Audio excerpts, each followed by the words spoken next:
Welcome to the road to the NHC, where we're going to help you sharpen your handicapping skills and guide you towards securing a spot at the National Horse Players Championship in Las Vegas, Nevada. And whether you're a seasoned player or just getting started, we've got your strategies and insights to help you elevate your game. And David, right around the corner is the NHC. I mean, it's like feels real now. You can feel it, right? Oh yeah, yeah. You're gonna feel it. It's less than 3 months away, and when we turn the calendar and it becomes January 1st in about a week, or a little less than a week, you can really, you're in 2025. You're right there on the precipice of the NHC, and then when it hits January 15th, you're 2 months away, and time's dwindling down to get you to qualify. The tour for the NHC ends on February 23rd. So those of you who haven't qualified yet, you can make that push in the next couple of months. You still got plenty of time. As a matter of fact, last year, I only qualified on February 8th. All right. I was running out of time. I was almost giving up. I was getting down on myself. It was in January. I was in Florida. And I'm like, am I going to handicap today and try to get that NHC seat, or am I going to the beach or go deep sea fishing? And it turned out the day I planned to go deep sea fishing, it rained. So I played the tournament that day on a Friday and qualified. So we're running out of time. But just so you do a little incentive there, brought out some bling here, the NHC hat. Okay. And then you also, if you end up winning the NHC, this is a hat with my name on it. And the side has, hat 2022 NHC champs. So here you go. You have some incentive now to qualify. This is one of the, part of the bling that you get for winning. So let's get it done. Let's get some people qualified, and looking forward to it. Well, and no such problems this year. You're already qualified twice. Nice. Right now you're 10th in the NHC leaderboard. Amazing. And you also, too, just to give a little teaser, you have David Harrison, 2022 NHC Champs Play of the Day, which we're not going to give away just yet, but it's coming up shortly. And we can tease that it is within the feeder. Now, the feeder races today, we'll get out there. The feeder races today are races 1 through 3 at Gulfstream Park and races 2 through 4 at Aqueduct. So, yes, within that, you're going to see David's Plays of the Day. Then, if you qualify, if you get past the feeder and you're in the top 20%, I believe, then you get to the qualifier, which is here. You got 3 tracks. You got Tampa Bay, Aqueduct, and Gulfstream Park. So we're going to help you with that. If you're not a member of the NTRA, go over there. It's $50 for a year and for the season. And you want to make sure you do that. So, because if you do qualify, you want to make sure that you can get into the, you can win the big money, of course. And David, back in 2022, I think you won over 750,000.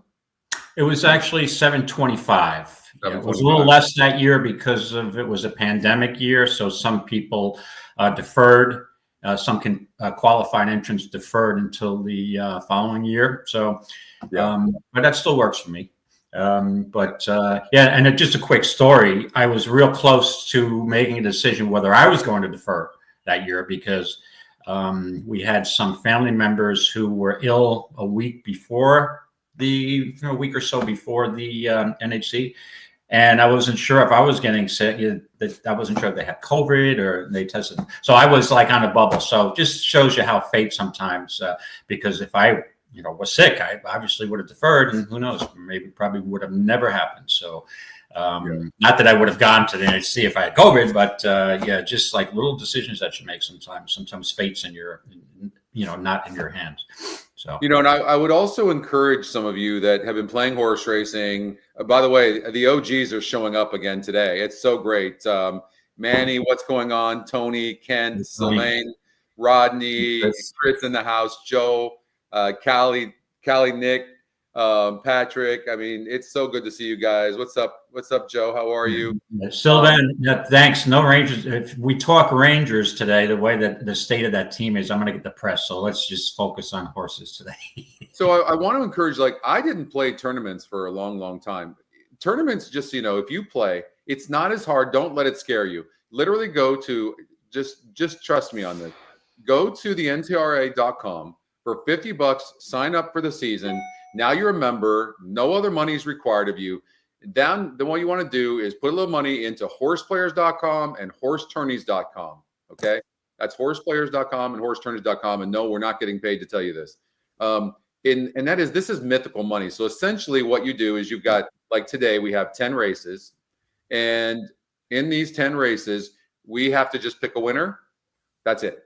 And an alternate, of course, and just in case your horse gets scratched. And then if your alternate gets scratched and it goes to the post-time favorite, that's it. You're not having to keep on dumping a bunch of money. And you have the upside of being able to qualify and get into the NHC, the National Horse Players Championship in Las Vegas once a year. And let me just tell you, for those of us that do it, it's addicting. You want to be there. It doesn't cost you any extra money. And if you do qualify for the NHC, then they pay for everything. You get $500 for a plane flight credit. You get 4 free days and nights, free nights at the hotel at the Horseshoe, and then you get to see some of your favorite people in horse racing, and it's just, they feed you. It really is worth doing, and it's not all that expensive. In fact, much cheaper than actually making bets on a bunch of races. So take the time to just do this. You won't regret it. And we've already, David, as you know, there's been about 7 or 8 people since we started this show that have qualified for the NHC, which I'm super proud of. And we're going to meet all of them at the NHC. It's going to be fun. And EquinEdge is a sponsor of the NTRA. So we've got a booth there every year. So we will be there, booth in hand, swag in hand. So if you want some swag, come on down, come see us. And even if you don't qualify, it's still a great time to go to Las Vegas and show up there. Go around the room, see what it's all about, and then you'll understand why it's so infectious and why you want to try to qualify. So we have 40 minutes before Gulfstream Park's race number 1. So we're going to get out there. David, we've got race number 1, 2, and 3 at Gulfstream Park, and races 2, 3, and 4 at Aqueduct for this feeder. And again, in one of those races is your play of the day. So we let's get out. You're putting the pressure on me now with my play of the day, and so hopefully the horse fires. We'll see how it goes, but I'm confident. So okay, good. Let's see if I can find my screen. So I'm playing producer as well. I don't have Chris here. What's up, Al? What's up? Good morning, Henry. Okay, Tony says he's got a big 3, maybe. Yeah, Tony's energy is infectious. It really is. And yesterday we did a show. You might have seen some of it, David and Chris and me and Oldie, and it just did really well, and it was just infectious. And the reason is because so many of the OGs were there, and not only the OGs, which is great, is when you have a mixture of the new people and you have the OGs, and it makes it great. And I don't know if you see some of the changes we're making, but they're pretty neat. Yes. Yeah. I did see also the change with the workout notes going back to the old format, which I guess is popular because I couldn't find them originally. This morning I was going to give you a call. I'm like, it'd be good if I read my emails in the morning before I get started on putting my notes in. So it's much easier. You can just scroll. Yeah. And let's see. You'll look at the past performances. Let's see. Do you have any notes on any of these horses? Well, I have a note on the second race. So if you want to go to the second, that's the first race, one of the first. Now, it's not really that applicable because it's scratched down to a 4-horse field. So give it. But I thought that horse was vulnerable. But yeah, it's not much in the race anymore. Well, and I love that information because that could make all the difference in the world. I love when you guys make a positive stance like that. And so yeah, maybe that's a horse we try to beat in what appears with these win percentages to be wide open. So okay, so let's get out to Gulfstream Park, race number 1. We're doing the feeder. By the way, this feeder, to get into this feeder, if you go to let's see, I'll share this tab. If you go to horseplayers.com, you can see this feeder is $18. And what happens is if you finish in the top 20%, which is not hard to do, if you do, then you get into the qualifier, which is $75. So you don't have to pay the $75. It's worth the $18. I would tell you that 1 out of every 4 times is $72. But so you're gonna make it 1 out of every 4 times, and so it saves you money, and you don't have to spend that $75 to get into the feeder. And so we'll be covering first. We're going to cover the feeder races. or get into the qualifier, excuse me. And then you don't have to pay the $75 to get into the qualifier. So, okay. Also, at Gulfstream Park, we will be able to show you the live streaming of the race. So we get to all share that together 38 minutes before Gulfstream Park. David, I think we can do 4 races or 6 races in 38 minutes. Oh, yeah. We have some scratches at the Big A. They're small fields. We'll be able to roll through this in plenty of time. So I just wanted to point out that if you are on a limited budget with your discretionary income that you apply towards your horse playing, this is the way to go. I mean, you can get in for 18, even 75 on Fridays. There are a lot of people in, but you also play on Friday, Saturday morning, Sunday mornings. You do those feeders, and if you get lucky enough, again, it's not that hard to qualify from the feeder to the qualifier, and you can get in for a limited amount of capital. And the great thing about the NHC, once you get there, if you do, we're all on even ground. I mean, having deep pockets doesn't give anybody an advantage there. No. So the small $2 guy can, run the table and be in a final table against, the hedge fund investors. That's what makes it great. I think I keep telling the story of 1 year we had a hedge fund investor at our table, a car mechanic, a janitor, an appraiser, myself, and then some kind of stock market guru. And it's just like we all hit it off. Everybody's got different backgrounds. You meet a lot of people, but you just felt like, hey, the auto mechanic or the middle class guy can basically school the Wall Street tycoon. Right? Exactly. There's no advantage. It definitely evens the playing field. It has no bearing on somebody having more money than the other. Thank you guys for that, by the way. Is it, when you say there's a carryover, is it the early pick 5 or the late pick 5 at Gulfstream? The carryover. We might have to look at that as well if it's the early pick 5, or either way, we'll look at it. But we'll take a look at it. We should have. Yeah, but let me know if it's the early pick 5 or the late pick 5, please. And then, David, let's run the race simulator. Okay. Let me eliminate some of these long shots so we can get this on a full screen. You can eliminate my horses right away, then I can backtrack over to them. Okay, yeah, exactly. No, in actuality, I'm pretty logical here, and we've got a 7.5 furlong turf race, maiden 25,000 for maidens, 2-year-old maidens. Yeah, and David has we will have within this sequence of 6 races for the feeder. David has his play of the day. We'll be covering that here shortly. And there is a late pick 5 carryover at Gulfstream. Noted. We will look at that as well at GP. Anybody know what the carryover is? The GSR drop on the 1 horse is going from 63 to 44 on the turf. These are significant, by the way. I take these very seriously.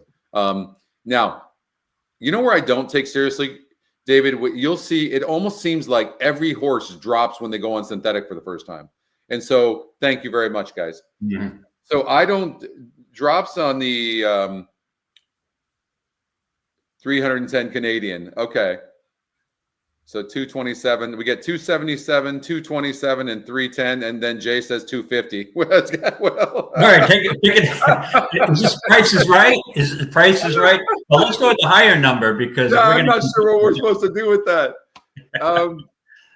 So, all right, So when you see big drops in GSR on the synthetic, I wouldn't worry as much. But when you're talking about 2 turns on the turf, that's pretty significant. So this one's super confusing because you're dropping 19 points in GSR here going on the turf for the first time. If you go to the tab too, you'll see this is a dirt horse. This horse wants no part of turf. And it's the top pick.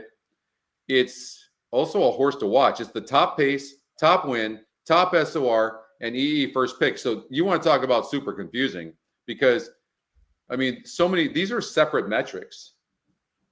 Late pick 5, 217,000. Okay. So, hey, Dan, what's going on? Hey, Chris. Hey, Dan. So anyways, yeah, and the race simulator has the one winning as well. I mean, wow, like don't know what to do with that, honestly. We'll have to look at these, but why don't you start us off on what you like here in this first? Yeah, because we're limited for time. Even though this is probably the most wide open race of the sequence here of the feeders, the horses I'm looking at in these turf spots is give me a drop down. Who a couple of horses who have been competing at higher levels here, and the one that really stuck out at me is the 10 Change at Jamaica. Now, being a Long Island guy, I changed at Jamaica numerous times. I'm thinking last night, probably hundreds of times I've been changing at Jamaica. So let's change at Jamaica to get the express train to the winner's circle so we can start off on a good note here. So this horse did have a start at 7.5 furlongs over the course of 50,000 claimer and didn't really run well. But like I said in the past, any of these 2-year-olds, I'll give every horse one start just to get accustomed to the game. So one start doesn't bother me. Puts blinkers on.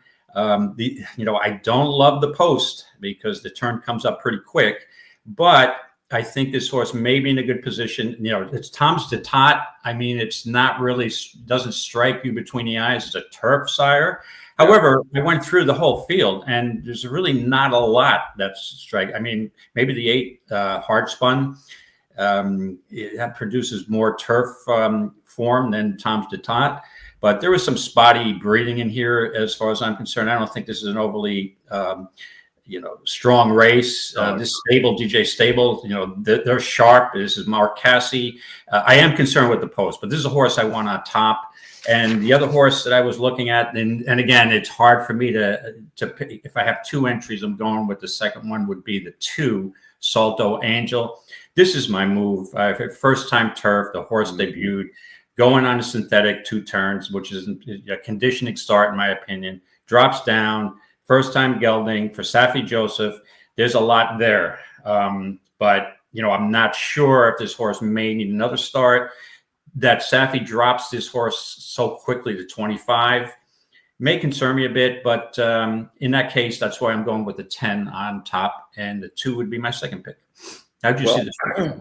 Well, I mean, I didn't handicap today. I was just too busy and between all the handicapping for yesterday's show. But in looking at this horse, this is first of all, Safi gave this horse this race. I'm convinced of that. 1 mile and 70 yards. It was facing a 46 SOR. Today is a 40, 3% to 9%, and a 45 GSR up 21 points. And I love that this horse showed speed all the way to the stretch before the jockey just let up. They saw what they needed to see, and now they cut back in distance on the turf, and this is the surface this horse wants. There's no question about it. Look at the 70 on the turf. That's a 47 on the synthetic tab and a 70 on the turf tab. So this horse, the 2 horses, absolutely primed to run good. 6-1 on the EE morning line. It has the top GSR by far. Like, so why not the 2 horse? Absolutely. And it's, by the way, if you want extra confirmation, since the race, plenty of time, and the workouts seem very steady. Look at this last one. Dan put a note on here, worked well in company. So that's a positive sign. And look, now he puts his money rider on. Drops in class, up in win percentage. And for whatever reason, the system is getting either thrown off or seeing this one horse. But like the one area that we know that the GSRs are especially good, they're already good, but especially good is 2 turns turf. So I'm going to go with the 2. Okay. So we're kind of on the same page. 2's my second pick, 10's my first pick. So 10 for me and 2 for Scotty. Okay. Okay, let me lock that in. Put it in there. Okay, good deal. You want to stay on Gulfstream? Yep. Let's stay. Let's stay for the first 3 races here. Let's run this race number 2. Okay.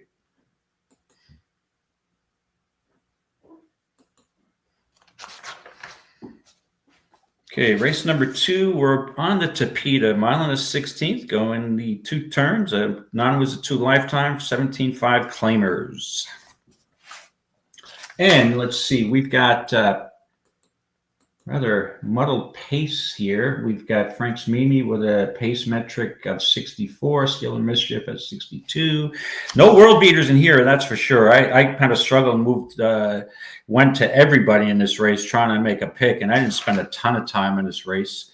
But the horse I actually landed on here, and again, I've played this horse. I thought this horse was going to be good on the turf originally at a higher level. That's the 4 Okene Life. Now you have Irad on this horse now, which is a good move, I guess. Irad just is riding in every condition, every race, basically. And we know how good Irad is, and he's going to be overbet. But in this case, I just thought the form in this race was so spotty. Okene Life, and if you look at the last 2 Tapeta races, they're not bad. We had a third, 2 back, going a mile in the 16th, then a mile in 70. Had a second, beat Skill or Mischief, who was also competing in this race as a 7 horse. Husband's off, Irad on.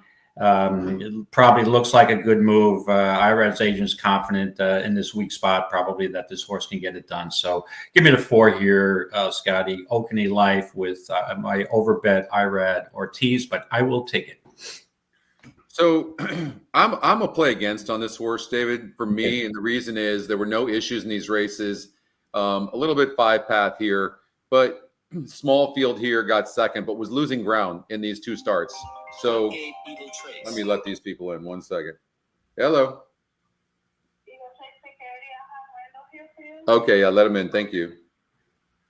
Okay, so aside from the maiden win, which the horse was 31% against a 38 SOR group, and then the last couple of races from the stretch to the finish at the same level. So that's a thing for me.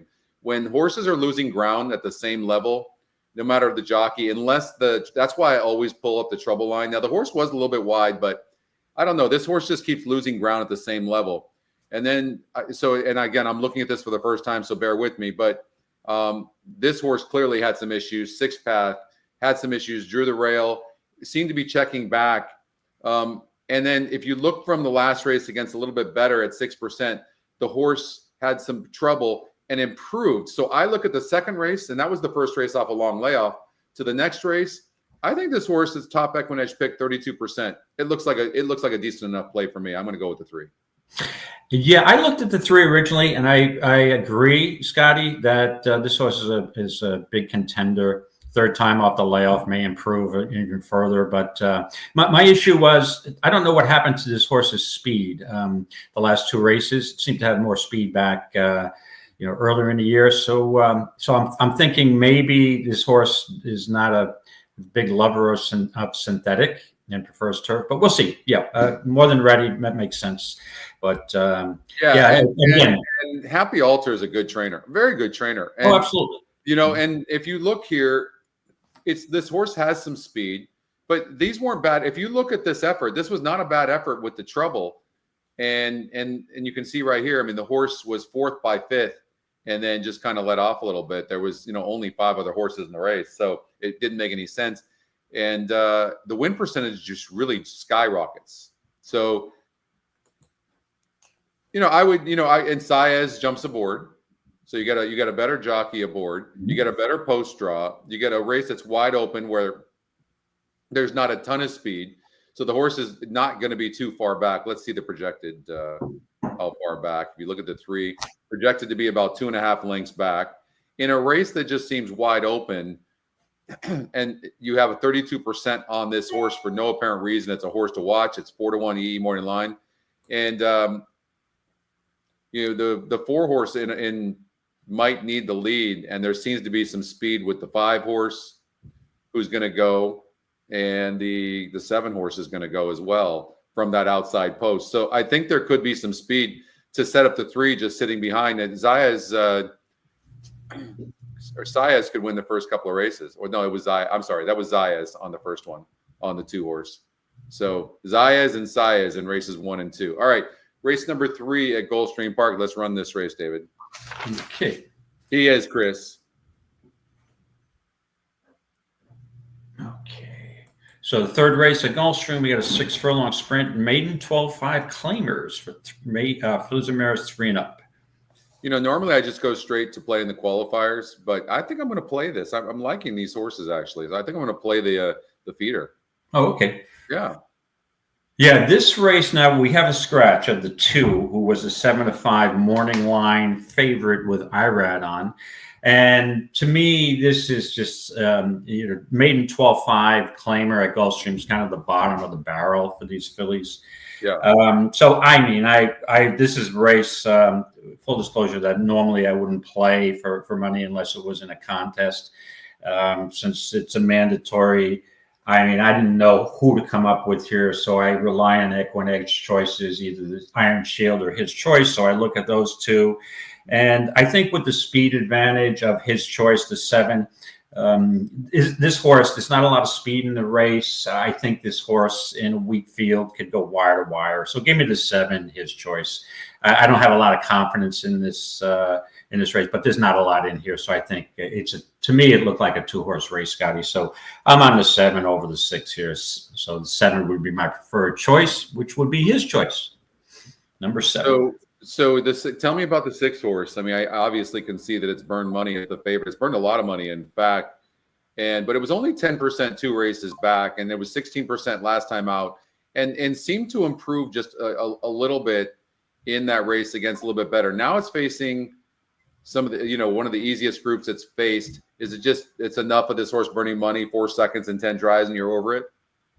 Yeah, but I have to tell you, it's basically, Scotty, the way I look at it, you got to make a pick. It's a flip of a coin between the 6 and the 7.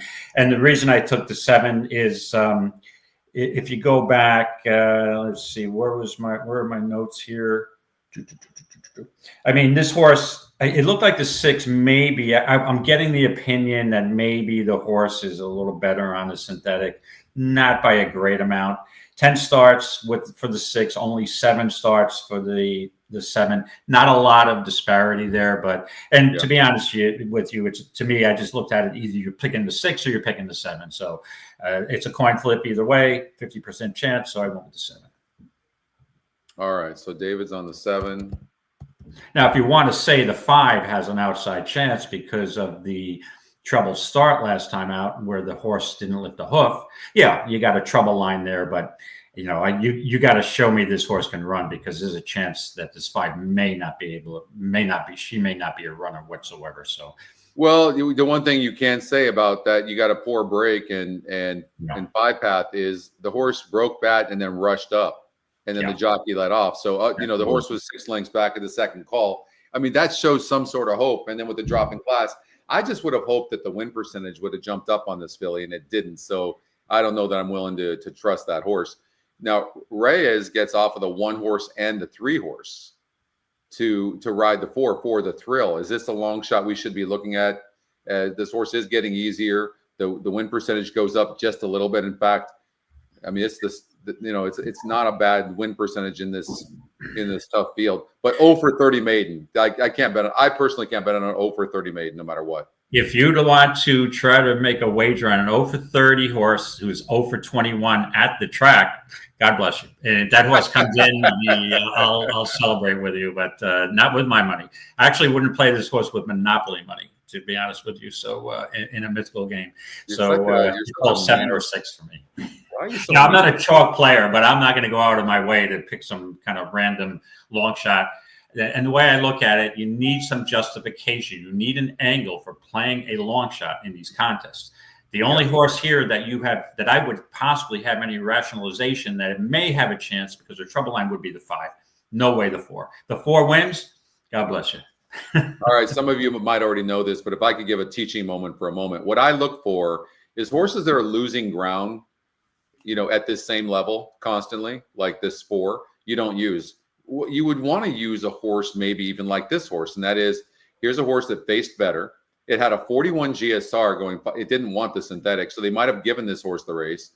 And so I'm looking for a horse that's trying at some point in the race. Show me something. And when you see this horse was only 8 lengths back at the second call against a tougher group and bumped after the start. So that was a bad start. And now look, going from a 41 GSR to a 58, I absolutely got to take this 1 horse, and especially trying to beat a horse like the 6 horse Iron Shield that's burned so much money. So I'll go with the 1. Okay, Scotty's with the 1 with the long shot, and I'm on the 7. Look for horses, David, and I know you would agree with this, that at some point in the race are fighting, that are trying.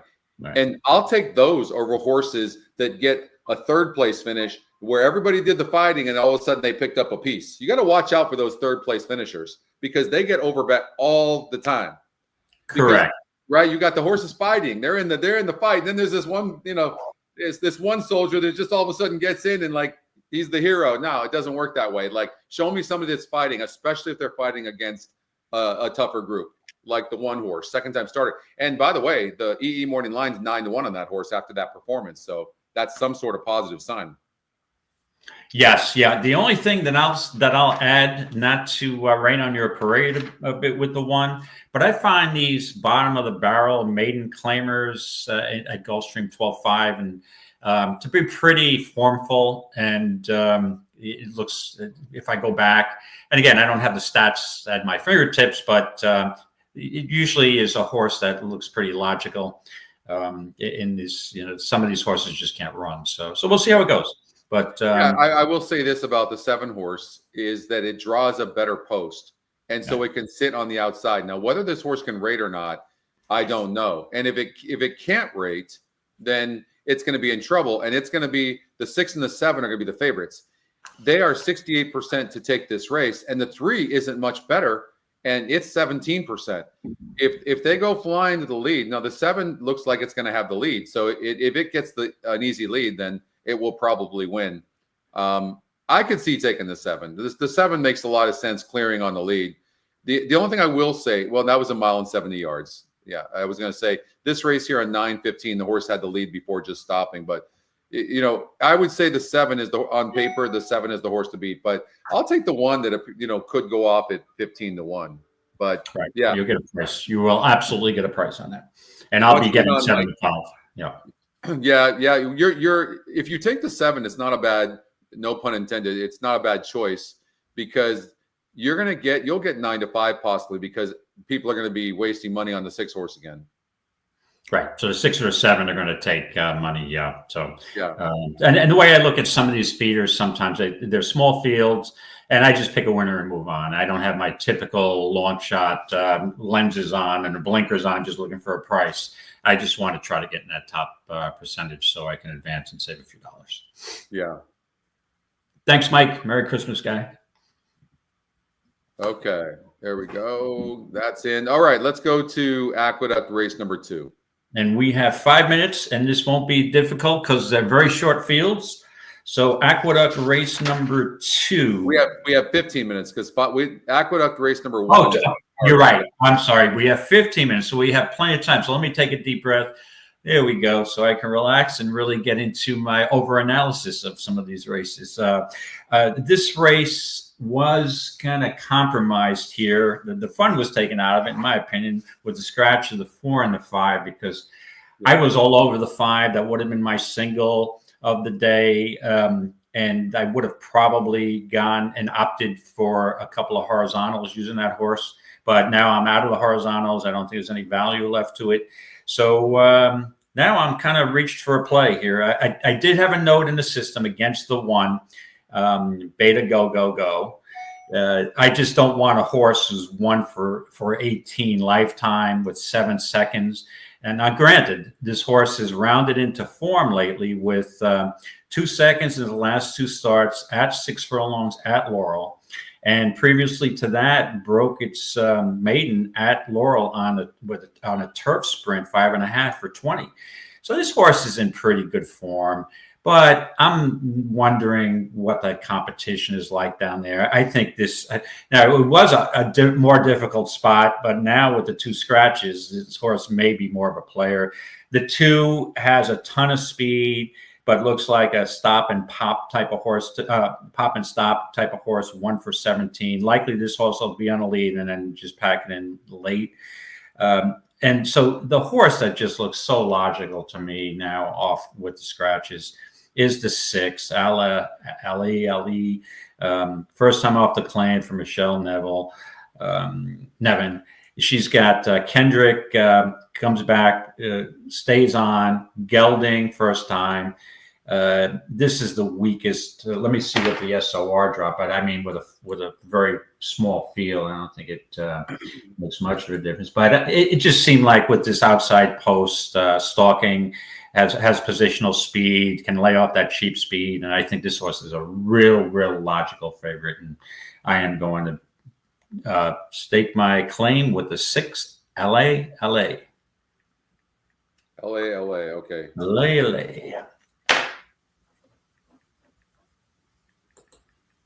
Okay. Even though I will say that the 2 does have a pace advantage, but like I said, it looks like a pop and stop type of horse for a low percentage trainer. You know, I'm not hating on the 1 horse, Better Go. One, this horse has done really good on the dirt, albeit at Laurel Park. Also, it's the horse gets Dylan Davis now. And I see an improving pattern, you know, since it broke its maiden. A lot of times horses can get confidence. I also like that this horse broke its maiden against 11 other horses. And so they really weren't bad efforts. Tony likes this horse to go gate to wire. Let's take a look at this. I mean, this horse could. It's facing similar company. It's moving up in win percentage. It certainly deserves a look to go gate to wire at 6 furlongs. 6.5, I probably wouldn't like this horse as much. But I could see that. And, you know, David's, you know, so many times we talk about the bias over at Aqueduct for speed. I don't know that this season we've really seen that, have we? We haven't. The track has been relatively even. It's been fair. However, with that break, we haven't raced there in a while. I've noticed usually when the track is not used for a while. Now, again, I'm not the track superintendent. I have no connection to him. I don't have any inside information. But normally when this track stays not used for a while, it becomes speed. It's, to me, the first day or 2 back, it's speed favoring. But I will tell you this. I want no part of this 2 horse. I'm going to be, you know, hold with my conviction that this horse has absolutely no chance to win a race. He's stopping David, the class of the field, who's been facing much better horses, is the 3. No question about it. And, sure. Mm-hmm. and I know it's only 1 win in 22 races, but that's this field. It's a non-winners of 2 group that's, you know, shitty. But my question to you is, can you tell me whether this horse has to have the lead or not?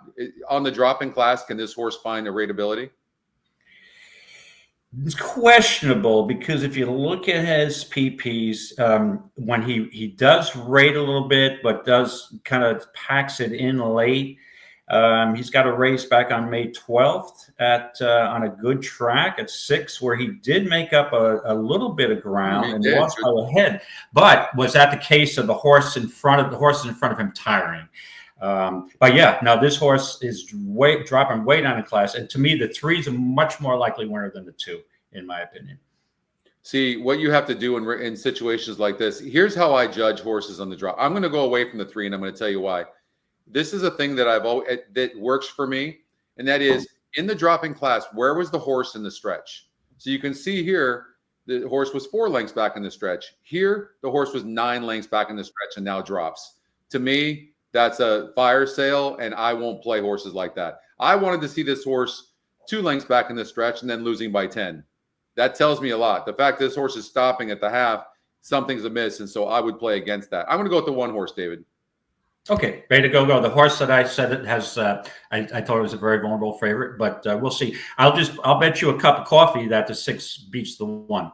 I'm pretty sure you owe me 2. I'm pretty sure you owe me 2 cups of coffee. I think you may be right. So, and you know what's so funny? I bet Oldie. I'm going to tell you, out of 10 times that I've bet Oldie, he's beat me 8 out of 10. I can't beat Oldie. I don't know what it is. It's like he has my number. That doesn't surprise me. Oldie has a lot of people's numbers. He's an excellent handicapper. He is such a good handicapper. And I wouldn't say that just for, you know, throwing it out there if I didn't believe it. I know you would. I started doing the shows with you guys, and it's just like, geez, this guy gets it. This guy's good. He really does. In fact, he's doing the analysis over at Oaklawn Park. So if you want to check out Oldie's work, you'll see that at Oaklawn Park today. I will be reading a ton of Oldie's notes in preparation, Oaklawn Park, in preparation for the NHC. I will guarantee you that. Exactly. And then Justin's doing Fairgrounds. And I've been doing Gulfstream Park and Santa Anita. I didn't do any notes for today. There was no time. See, I'm luring you in. See, I'm betting you cups of coffee, and it's like a pool shark, right? So when I really have a conviction on an overbet horse that you're playing, and I'm using a long shot that I think I have an angle, then I'm going to bet you something of value. So just watch out for it. Okay. All right. I'll bet you condo. I'll switch condos with you if that. That's a no loss for me. Okay. That's a deal. That's a deal. You'll have to get in with the renters. You have to get okay. That's right. Well, you know what? The tenant evictions, I'm in real estate. Tenant evictions can be problematic, but yes, they can. Okay. Let me just add this one point, because I don't want to have egg on my face after this race, which I may anyway. I get the knock against the 6. The 6's only victory is on a muddy track. So you can tell me, Dave, I don't like that horse because he hasn't proven himself on a dry track. Granted, but this is such a weak field. I think it's probably not going to make a difference. All right, we've got only 7 minutes before Gulfstream Park 1, so we've got to hit it now. You have a play of the day. This is it. Tell me about the 4 horse. Okay, well, let me pull up my EquinEdge, because I do have notes in here. And so first of all, let me get into the race. We got a maiden special weight for 3-year-olds and up.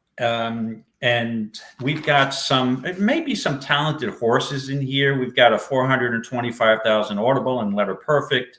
We've got Elvis himself is a golden lad who could be a good sprinter, but each of them have a couple of starts. I'm a little concerned about the 5 improving, second race off a layoff.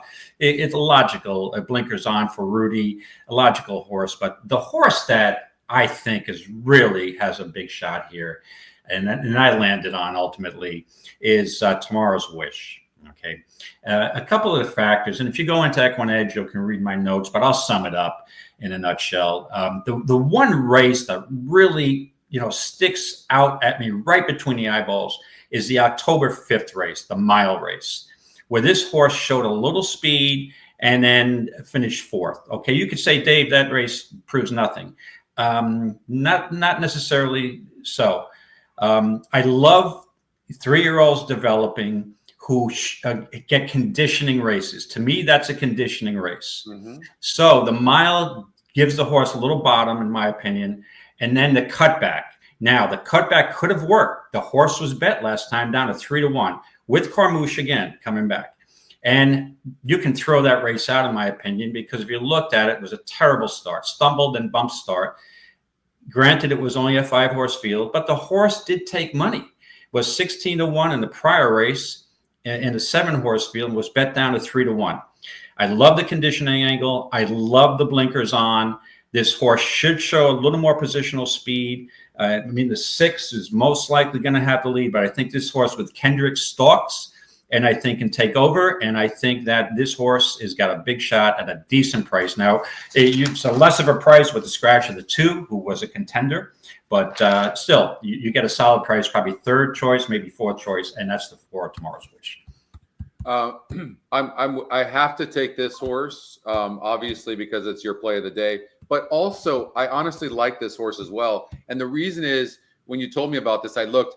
Here's the thing. It showed speed going longer against better. That's a sign.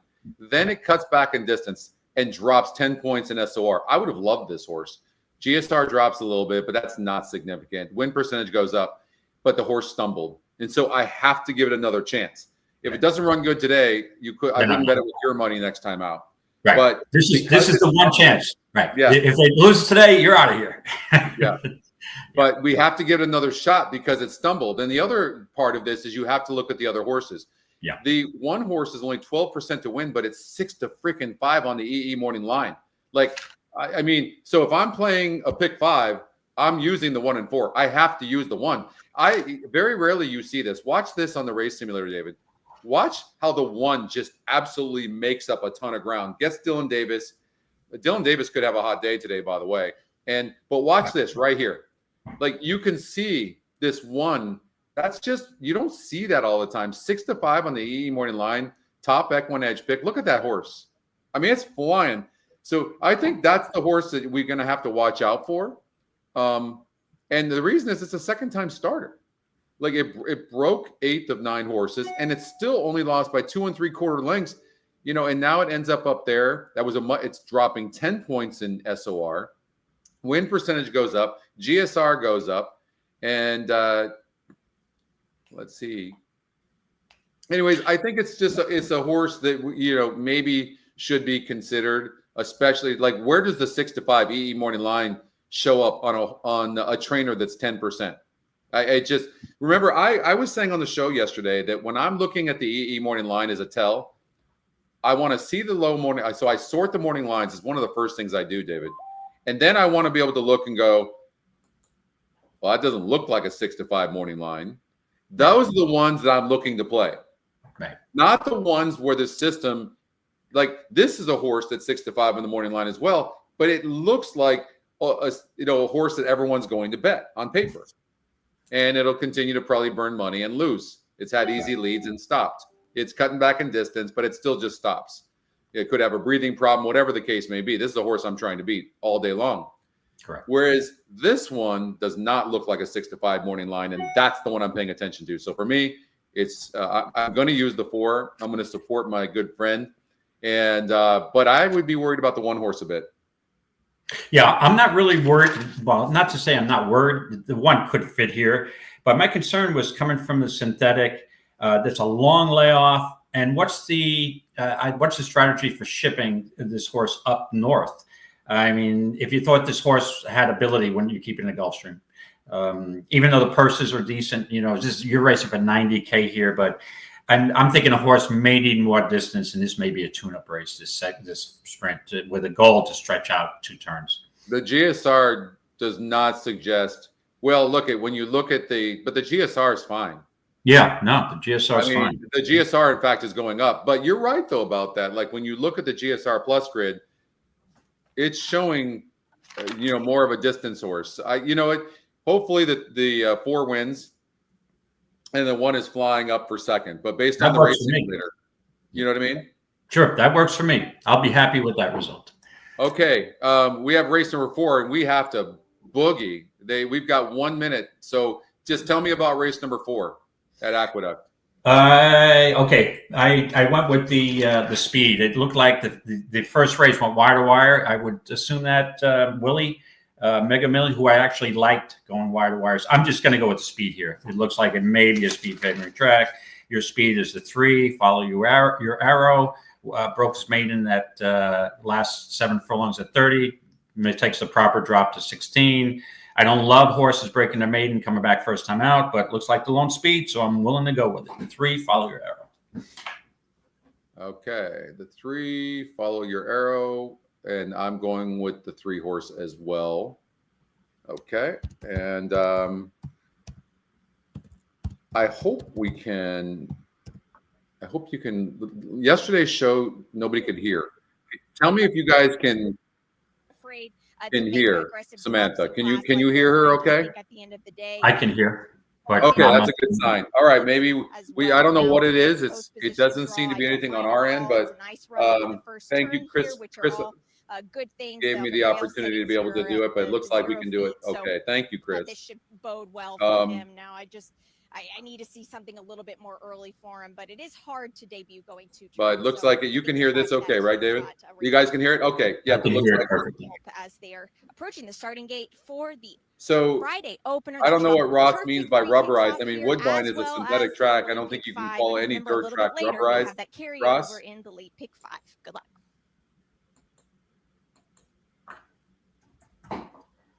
Good morning, Tom. Good luck to you as well, sir. Dan, I missed Dan. There's Dan. Oh, hi, Dan.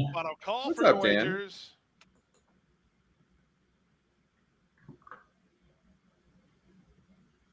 I'm getting a pretty solid price, a 9-2 on that 10 horse, and I'm liking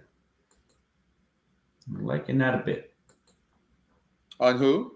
On the 10. I thought the price would be a little lower. Now, granted, we probably have 3 minutes before they close the wagering, but the 4, and again, here is another example, Scotty.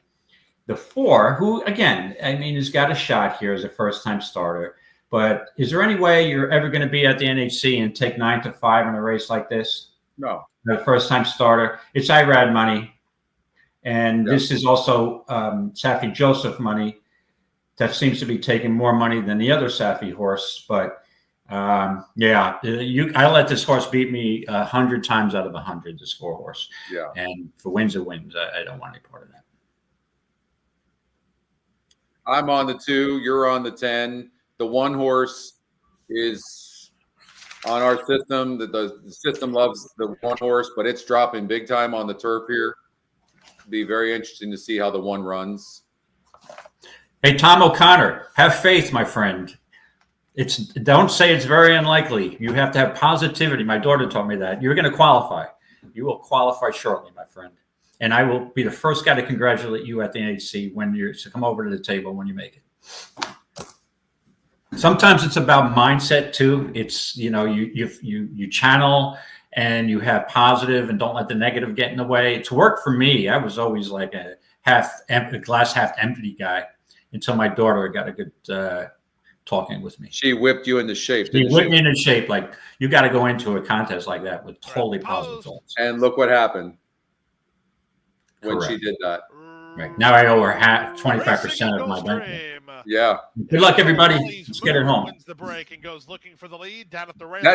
Sylvain, let's do that. Let's make sure we do that. I love that idea. Let's make sure we have a table for the EE crew. Wide is message from the king. Very wide to the first turn is Change at Jamaica. Yeah, Saving wide. The inside Salto Angel in front of his barn buddy Chill. You'd find David pacing for sure. David's the pacer. Oh, I'm a pacer. Oh, absolutely. The better I do, the more pacing and actually going to a sprint or a trot. Pretty stiff. 23 seconds flat. Hey, listen, the 1 horse. Look at the 1 right now. On the lead, easily. From the king on the outside. It just got bet from 9-2 to 5-2 last pick. Could the top pick actually? We let this. Nah, this pace is maybe too fast, Scotty.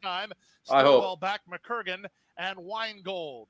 The 10's on the outside running okay. So far, my 2's not really of my father held running. Up front in front 3 parts of length, 3 wide. Change at Jamaica is next. Running on from the back is Chill the J. Yellow color. No, you might be right. This horse may just wire his field. On their way home. Dreams the 10's flattening out a bit. 10 or 2's not running. Second from the outside, Change at Jamaica from the inside. That's Here's your 10. Come on, 10. Come on, get up for a second at least. Get up for a second at least. My father with a clear lead. Wow, the 4's going to get me. No, it's not. To win the Friday opener by 2.5. Right. Second is Change at Jamaica. I think it's Chill the J who got up third. Yeah. Then Molly's Moon. Well, you talked about that horse, right? Unbelievable. Yeah. Yeah, we didn't see it. Well, the thing is, too, you got the rail was the difference there, right? So the 1 had a much. I was concerned with the post for the 10. I'll be totally aware. And the horse was wide going around the first turn. So did that cost the horse the race? Which the 10 have been closer. So we're going to go to Laurel real quickly. Okay. And they're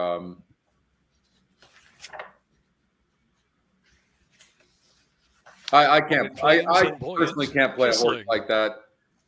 That's dropping so big in GSR. They're not going to win often. But there was the problem with that one, maybe in retrospect, is that so many of the metrics were pointing towards that horse.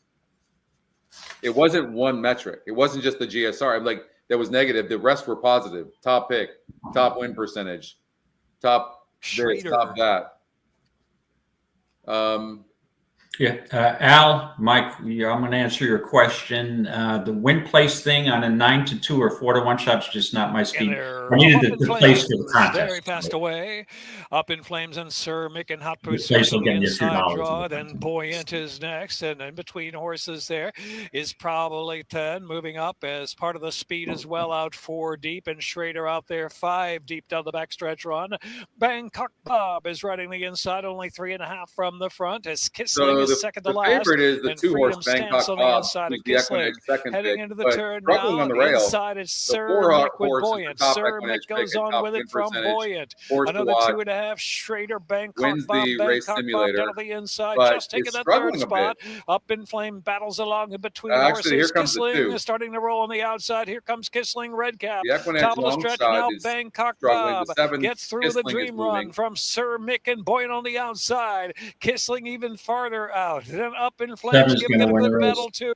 And they're followed I by don't think so. I Freedom don't think you're Stance, going to who's catch the next, 2. and Schrader for long left to go. Bangkok Bob.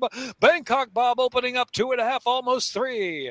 Wide open scramble for second. Up in No, you're right. flames with a little That- run down to the inside. Buoyant on the outside. Sir Mick in between horses. The far outside 3 is on the Schrader rail, all dying 9 for volts per second behind second. Bangkok Bob. Up in EquinEdge long flames, and shot it was got up Schrader third, close actually. fourth. 7 made a move and then just flattened out.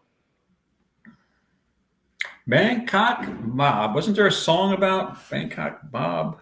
No, it's One Night in Bangkok. That's the song I'm thinking of, not Bangkok Bob.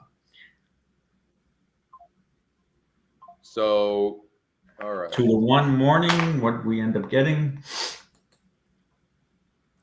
Was that the EquinEdge top pick? That Second. was the second pick, Second pick. but it was 8-5 on the EE morning line. You know, in a race where you've got a pretty competitive field, you know, you've got to look at that EE morning line. Right. You just always have to look at the EE morning line. And horse was 22%. It was good. Look at the EquinEdge long. By the way, if you guys hadn't heard and you weren't watching yesterday's show, we brought back the old EE long shot algorithm. We were testing it for this entire year, and it was 3% better with a higher ROI than the one we were using this year. And we brought it back 2 days ago, and you can see that 8-horse just got third at 19-1 with a 12-1 EE morning line. So it wins about 13 point, I think it's 6 or 7% of the time. And then also look at when you see the race simulator too. It has nothing to do with the race simulator. So David, one thing to look at with the EE long shot, and I would really highly suggest it, is you see the EE long shot, you see 12-1 EE morning line, and then you see the race simulator saying this horse is only going to lose by a length and 3/4. You might want to take that very seriously. Absolutely. Absolutely. Yeah. No matter the win percentage, doesn't matter. Correct.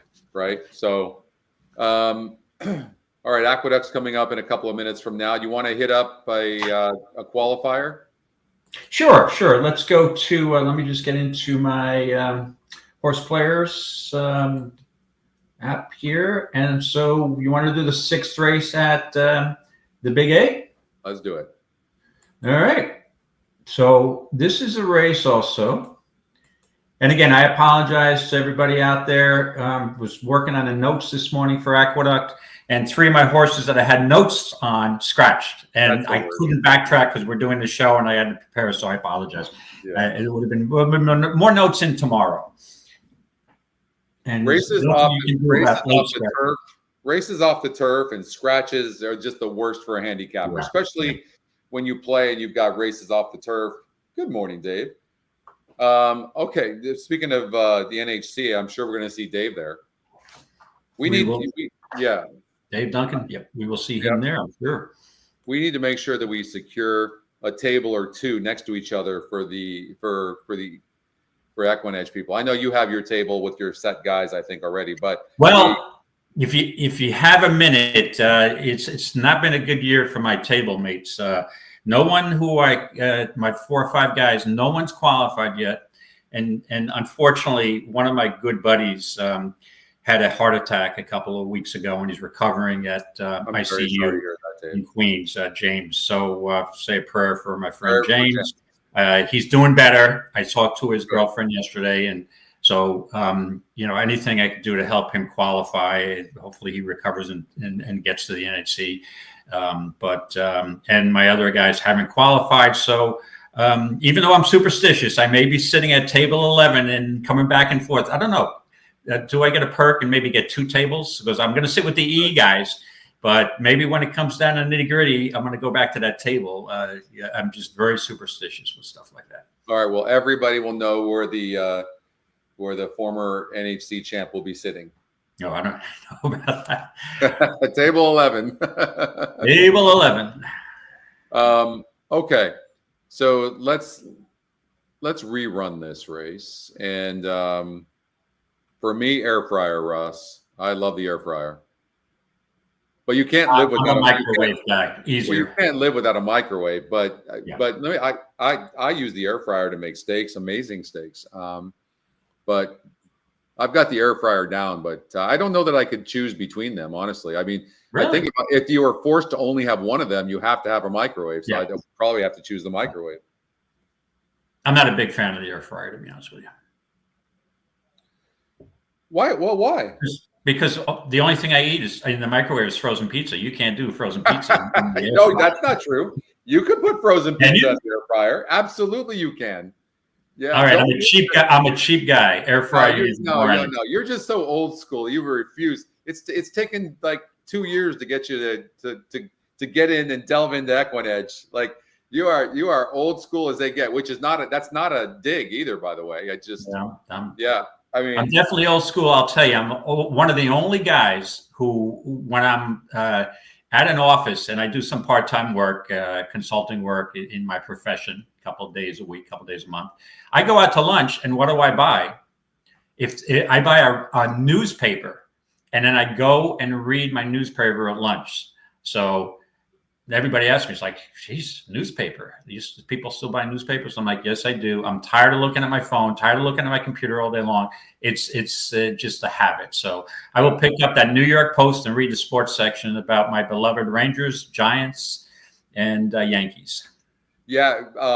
Chicken wings in the air fryer, amazing whiz. You're absolutely right. That's so good. You got to try that. Flatter, you got it. That's the EquinEdge long shot is something I'm going to be looking at very carefully. And the reason is the EquinEdge long shot that we used all year long has worked with the race simulator. It doesn't anymore. So that's like two different things that are giving you long shots if you look at it, right? Because we can run the race simulator and see, okay, the one horse is 10-1 on the morning line. It's 7-1 on the EE morning line here in race number 6. And the race simulator has the horse 1 3/4 lengths back. That's a long shot. Instantly, you know how much easier it helps you find long shots with doing that. So that's one thing to look at. And then Flatter, as far as the GSR, I would imagine we're updating that to the system on Tuesday or Wednesday. I have to confirm that, but I'm pretty sure Tuesday or Wednesday. And But that was the plan. Right. And back to the other topic, Wiz, I will agree with you. My son-in-law, Sean, makes chicken wings in the air fryer when we go to his house, usually for football Sundays, and they come out great. They're less greasy than the regular wings that he was doing. And Yeah. I'm not a big chicken wing guy per se. I can't eat spicy food, but I can do those chicken wings with a mild sauce. Yeah, I agree. That's the one thing. I don't like his chicken nuggets in there. I'm not a chicken nugget guy, but the wings, yeah, I can do the wings. Well, and I have I've had it for like the last 3 months, but we bought an egg. Have you heard of the egg, the barbecue, the egg? No. Look that up. It's like the new thing for grilling, and I've become like a grill master on the egg, and I love, like, you can even set it up as rotisserie, and you can put just not only chicken, but you can put all sorts of stuff on there, and then you just watch the juices of the meat dropping down. It's just insane. It's so good. Okay. Yeah. I'm not a big meat eater per se. I'm more seafood, chicken, pasta, and veggie type of guy. But okay. Well, I will tell you this too. I did make Hungarian goulash for Christmas based on a pleading of my family, because they love my Hungarian goulash. I don't eat a lot of it. It does taste damn good, but they said it was the best. I did that, and also I did make gluten-free lasagna, and I got rave reviews on both of them. So, but what is? Can you tell me what is in Hungarian goulash? I mean, I obviously know what a goulash is, but what is and what makes it different? It just was made by a Hungarian. That's the only version. You can make it and it won't be Hungarian goulash. It'll be Irish goulash. So what's in it? No, so actually, what did you put in it? Yeah, the key to Hungarian goulash is the Worcestershire sauce. So now there's a whole bunch of different recipes, but I took parts of different recipes I found on old recipes like 5 or 6 years ago. Yeah. And I do a combination. So mine is the Worcestershire sauce, ketchup, brown sugar to balance that Worcestershire sauce out, and Hungarian paprika, dry mustard, and then you add a little cornstarch to thicken it.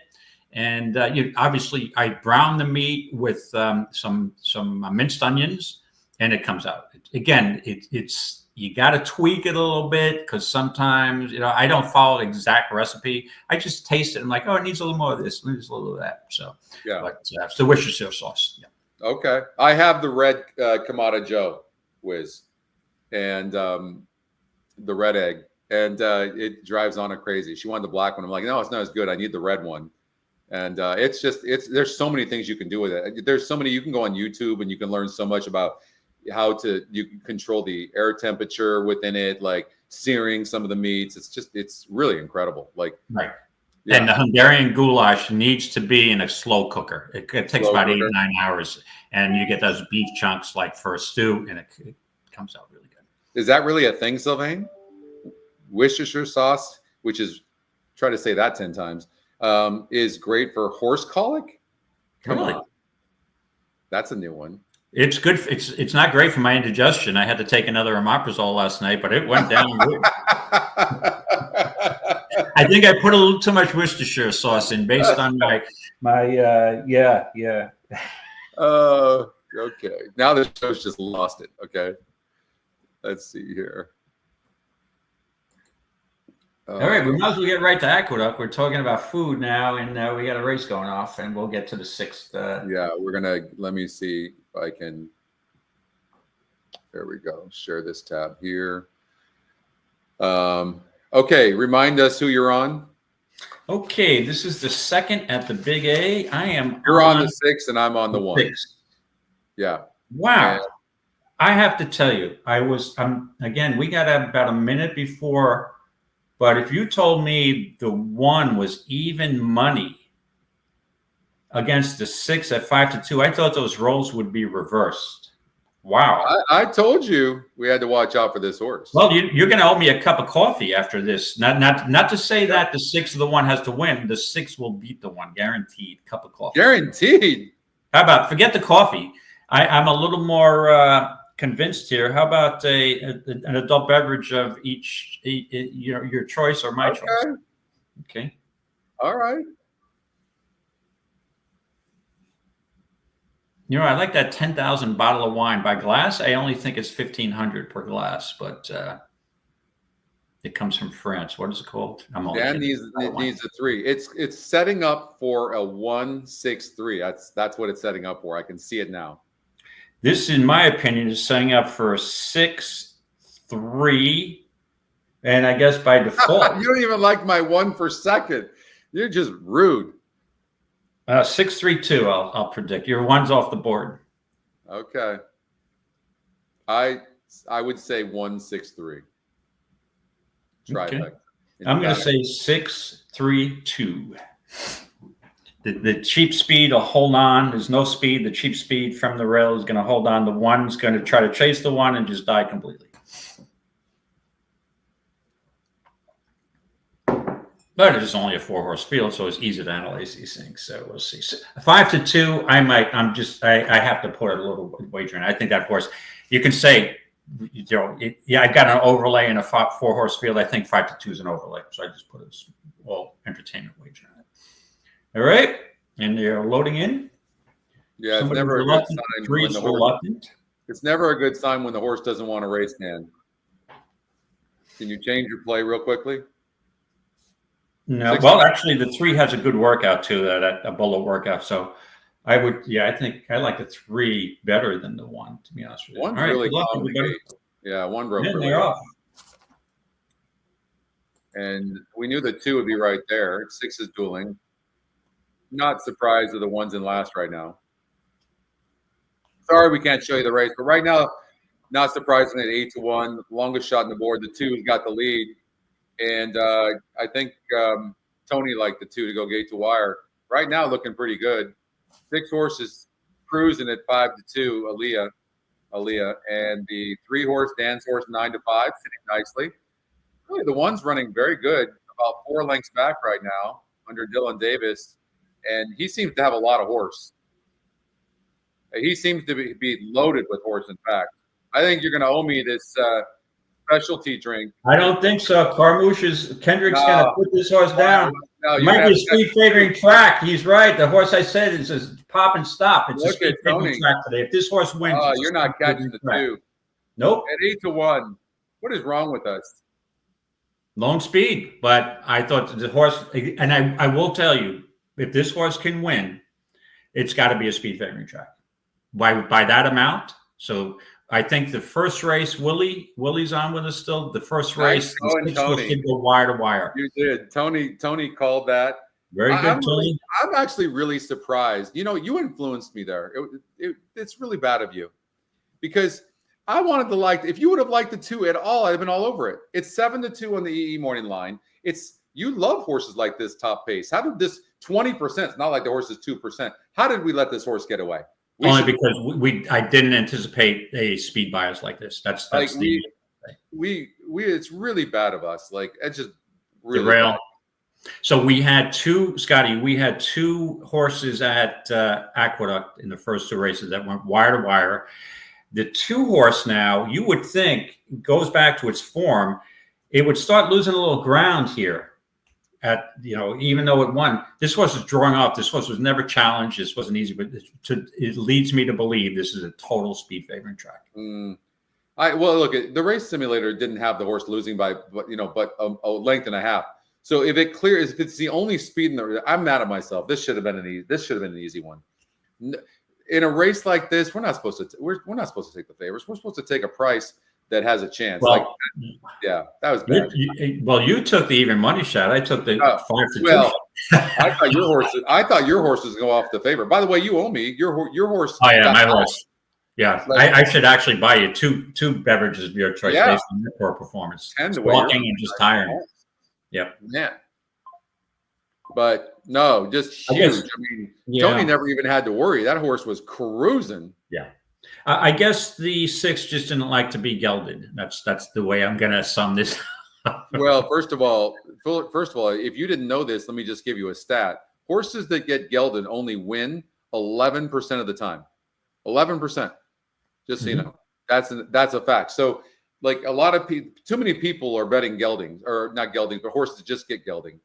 Yeah, I never thought it was. I'm kind of ambivalent about the whole thing. I'm not sure that it makes any.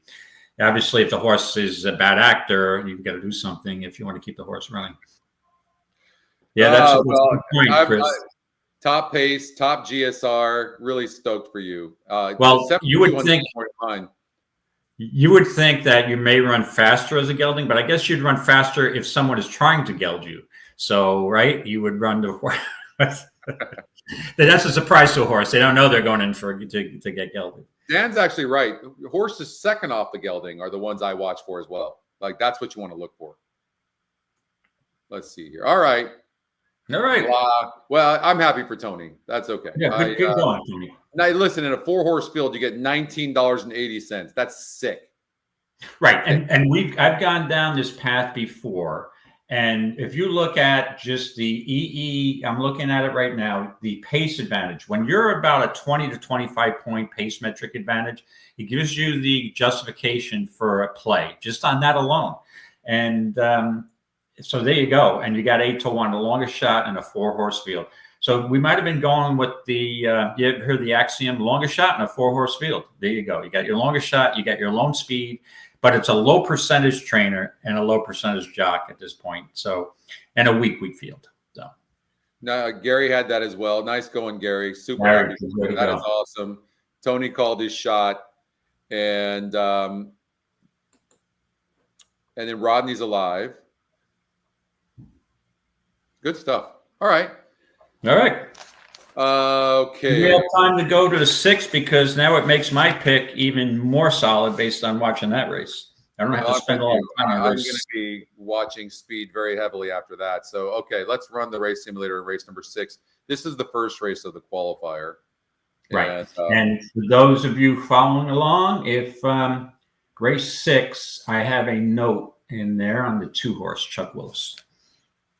And we'll go through. So basically, you run the race simulator. We're dealing with it basically is like a starter allowance for 12.5 for 3-year-olds and up, not starting for a claiming price of 12.5 or less. What are those conditions? So you're going to have some horses that look like they're dropping down a lot, but that's just because of the condition. But the horse I like here, and I'm more convinced now that this is speed. If it's not a speed bias track, it's probably a speed favoring track. There's not a lot of speed in this race. And with the scratch of the 3, Super Chief, who was going to, if not be on the lead, stalking the pace at least, Chuck Willis should be on a clear lead from the inside post, just like we saw on the other horse in the last race. I mean, yeah, is this horse off form? He is 8 years old, has some decent races earlier in the season at Monmouth. But I think this horse may wake up here. He's going to a track that he really has an affinity for. 3 for 5 lifetime. His other 2 starts, he finished 3rd. He was probably on the pace and just packed it in late. I think this horse may be able to relive some prior form. This is a pretty good spot for him. It's not such a tough race. Coming from Parks. Parks with that, especially that inside post in the last, you don't see a lot of wire-to-wire winners at Parks. He was big prices. Those were tougher spots, and I just think that with this horse getting a clear lead, could get brave and coast wire-to-wire. So that's the horse I don't want anybody else but Chuck Willis in this race too. So my thoughts on this horse are, I'm always looking for a horse that likes to win. 11 races and 35 tries. And so, I mean, this is a horse that wants to win. It hasn't burned money. And the reason it hasn't been burned money is if you look at the odds and you look at the win percentages, it's never really been considered. Here, the morning line is 9-2. It's the EE long shot. If you look at the SOR, it faced way tougher competition. I like that this is 6 furlongs. And so this horse can definitely clear. I would have liked to see the race simulator having this horse like a length and a half or 2 lengths in front at the first call. So now I have to look at the horse's style, and I think that's important. So we want to look at the 1 horse, and I mean, its style is to be near the lead, so it's going to go flying early. It's a good breaker. Look at it's always right there. So the 2 is going to feel a little bit of pressure early on. You look at the 4 horse, its style is to be on or near the lead, so it's going to press. It's usually, it's been back. It can rate as well. So it probably, maybe it won't go fast because the 1 and 2 are going to fire out there. This one doesn't have to be near the lead. So I think the 2 horse just has to clear the 1, who's a good breaker and is on the rail. It'll be interesting to see what the 1 does. But the 2 could go gate to wire. But all these are right there near the lead. So I'm not going to be surprised by an honest effort. Plus, this 2 is showing backing up. So I think I would probably, for me, in my style, take a horse like the 4 or the 8. Look at the 8 horse. I mean, when you look at the 8 horse, I don't see a horse that should be 4 to 5. Considering these horses, these are decent, but yet it's 4 to 5. So I think the EquinEdge picks have it right. I think for me, it's going to be the 8 or the 4. The 4 has some upside because, I mean, it won by 7 3/4 lengths last time out. But that was at 54%. I think the 8's going to just hit a really beautiful trip and going to be tough to beat. I hate to take the big favorite, but I think the 8's going to be really tough to beat. So I'm going to go with the 8. Right. And granted, the 8's in good form. That was a good race. Off the claim, Dutch Rose on fire at this meet. Good connections, Michael Dubb, the owner. But to me, the only way this horse gets beat is by a wire job, because if there's a contentious pace, this horse is most likely a likely winner, with the 7 being the other legitimate closer. I'm looking for, like I said, I'm based on what I saw happen in the first 2 races, just solidifies my opinion that this just may be a total inside speed bias track. So that leads me to totally land on the 2 with confidence, Chuck Willis. Okay. What do we have next? All right. Are we getting close to? We got Gulfstream coming. Gulfstream Park. Yeah, we'll go out to Gulfstream Park. And I will tell you this, Scotty. We've got about a minute before that, and then we have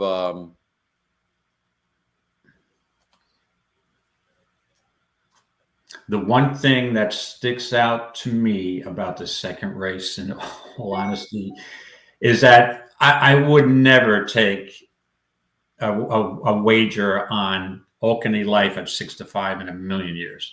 That's Irad money. That horse is probably more fair odds are between, I'm going to say 5-2 to 3-1 at best. So tread, in my opinion, if you got money on this, I would tread lightly. I have it in my pick because it's a mandatory, but in retrospect, I knew the horse would be overbet, but 6-5, 7-5 is much too low. Wouldn't you agree? Yeah, I mean, I don't love the 4. Like yeah, you like them, yeah. Yeah. Bear with me here. I'm just sending something to the boys.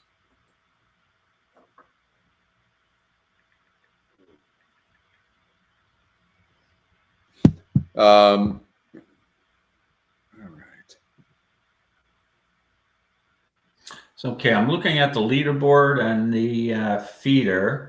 We got a John Kilpatrick tied with a number of people at 36.40. I see an Amanda Couples. Any relation, Chris? In the 6th spot, actually tied for 2nd, actually, with a bunch of people. And Amanda Couples. Dylan McIntosh, familiar name. Okay. Top 40 get in. We got a lot of people. Look at the race simulator. Look at the race simulator on the 6-horse Freakazoid. I mean, that horse is like right there.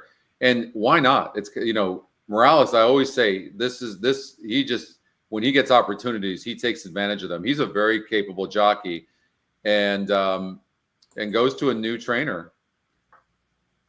There is nothing wrong with this horse. All right. Thanks, Chris. Thanks. It's the wifey. Good deal. Good luck, Amanda. Are you qualified already, Chris? You are qualified, right? All right, they are starting to load into the gate. Looks like somewhat of an overcast day down there in South Florida, Scotty. It is. Wow. It is. It's cloudy. But I'm sure it's a lot warmer than our 36-degree temperature here in Western New York. It is. And then we got a nice-looking gray horse loading in, and that is Oakeney Life. Nice-looking horse, can't run too fast, but we're getting a little bit of a better price. Is spiking up a little bit, 8-5. It goes up at 2-1. I'd be happy. And you're on the 3 here, correct, Scotty? I'm on the 3 Yes. horse. Oh, your wife's there. Oh, I love that, Chris. I love that your wife is doing that. That's really cool. Yeah, I kind of figured I saw you were. Yeah, okay. Thanks, Chris. She is a distraction. Yeah, that's one thing about balancing the NHC with Good distractions. start from the Good luck, everybody. Charge off. Ridden for some forward position. Oakeney Life has the same tactical idea. So the Frank 3 Speaky horse is away in the top shot eight, for but the he'll lead take back and race in 3rd. and ends up getting off at 5-2. Now, Irad Irad broke beautifully with the 4 horse. At 2-1, you got on that horse, and he's just cruising on the outside of the 3 and really moving easily, where the 3 horse had to be asked to get that lead from the inside. It's still a smart move because you're on that inside. You don't want to lose that ground. If it wasn't for that move, then the 4 would just be cruising easily. But right now, for me, would be the advantage of the 4 horse. 2.5 more to Fableman, and the trailer is Freakazoid. The opening quarter was quick and contested. Very fast, 23 and 3. Maybe get a speed duel here. You got a long shot coming up, closing. Oakeney Life continues to badger in 2nd. Drafting behind the speed is Polar Bear Plunge with an inside lane. 3 has not got a break. Mid-race breather for Steeler Mischief, still 4 lengths off it through a 46 3/2 miles. Frank Mimi is, 46 3/2. I mean, they went faster. There's no rest for the weary. And now Oakeney Life 4 is just cruising up on the outside. Too much too soon. It might be too fast of a pace for this horse to Here last. comes the 6 horse we talked about. Man, if this horse wins, if this horse wins, please tell me somebody bet this horse. Plenty of hopes here. It's Oakeney Life who comes away with the lead. Race simulators at times can be just so deadly. Look at this horse. Down the stand side is It's insane. Freakazoid tries to reach Oakeney. You're going to win this race, but the 6 horse is going to run. He's going to get a big price for place. Yeah. The one's getting up the outside. 4-1-6. That was really good. Ran 3rd. Fableman is 4th in 141 and 1. That was really good. Really, really nice. Look at that. Look look at this. Really incredible, honestly. Like pulling that 6 horse out like that. Ends up getting third. 4 horse won the race. Like Irad he's so good. God, he's so good. Right. Got this horse to probably last on a distance and a pace he didn't really want to hold on. Yeah. Yeah. All right. We've got, might as well, because we can, go to Laurel Park, race number 2. They're going to the gate right now. Let's just see. We can run the race simulator and see if there's a bet. Yeah, it was just an amazing performance. He had that horse just sitting right there, put all the pressure in the world on the 3 horse and ran huge. But 6 horse is going to get a clear lead here. Normandy Hero. But it looks, but look at the horse is stopping. And the 1 horse is fast as well. I think you have to look at the styles. But when I look, I see two blue arrows right there on the 4 and the 5, and you're getting prices on the 5, who's 5-1 in the EE morning line. Look, the 1 horse barely wins the race simulator, is fast, but it looks like the 6 is faster. Those 2 could duel themselves in a submission. I would bet the 4 and the 5 to win at 5-2 and 10-1, and maybe do an exacta box 4-5 in this long stretch. The 6 horse loses ground every time as well, and it looks like the 1 needs the lead, so something's got to give. I take the EquinEdge long shot, the 5 at 10-1. And look, we talked about this. It's the EquinEdge long shot, and look at the race simulator has the horse only 3/4 of the length back. So that 5 horse Incinerator has to be some sort of a bet. And look at the 4 just became the favorite, who won by 10.5 lengths last time out. Fun race. I'm looking forward to seeing this thing. And there could be a good bet in there trying to beat the favorites. The question is, the 4 being the favorite, this race is only 5.5 furlongs, Scotty. This horse won aired out at a 7 furlong distance. To me, this might be a little short for this horse. I just want to see the 1 and the 6 duel. And unfortunately, the 6 got an easy lead. To the front from Sugar Steve. I don't think the 1 can race. Side and Bandit's Golden Child on the chase, 3 wide. Look at the way the 6 runs, and look at the 1. 1's completely ranked. Stocky on the 1's. Incinerators out of the clear outside there. Classic. And look at the 6. I mean, what should have been happening is the 1 and 6 are dueling. LJ is last and 6 off the speed. 4 might have just been live here. Hero, the neck in front from Sugar Steve, prompting another 2. The 1's position is going to be last here in a moment. Doom, Classic Joke side by side. Incinerator 3 wide at the 5/16 now, and same day as LJ. Normandy Hero, Sugar Steve on the outside, try to get by and push on at the top of the lane. Turning for home, and it's Sugar Steve putting the white blinkers in front of Normandy Hero. Point Doom down to the inside. Bandit's Golden Child out of the center of the track, and Classic Joke for a long left to go. Sugar Steve opening up 3 in a strong run again. You know what I noticed with the 5? The 5 kind of Lopez by 5. Something to Classic Joke, and then Normandy Hero, Bandit's Golden Child. 4 was very live. Dennis Smith and Daniel Walters, trained by 4 was very live.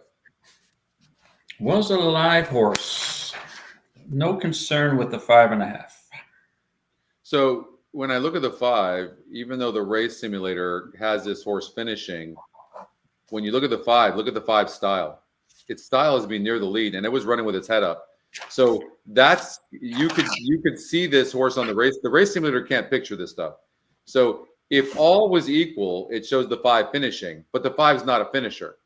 Right.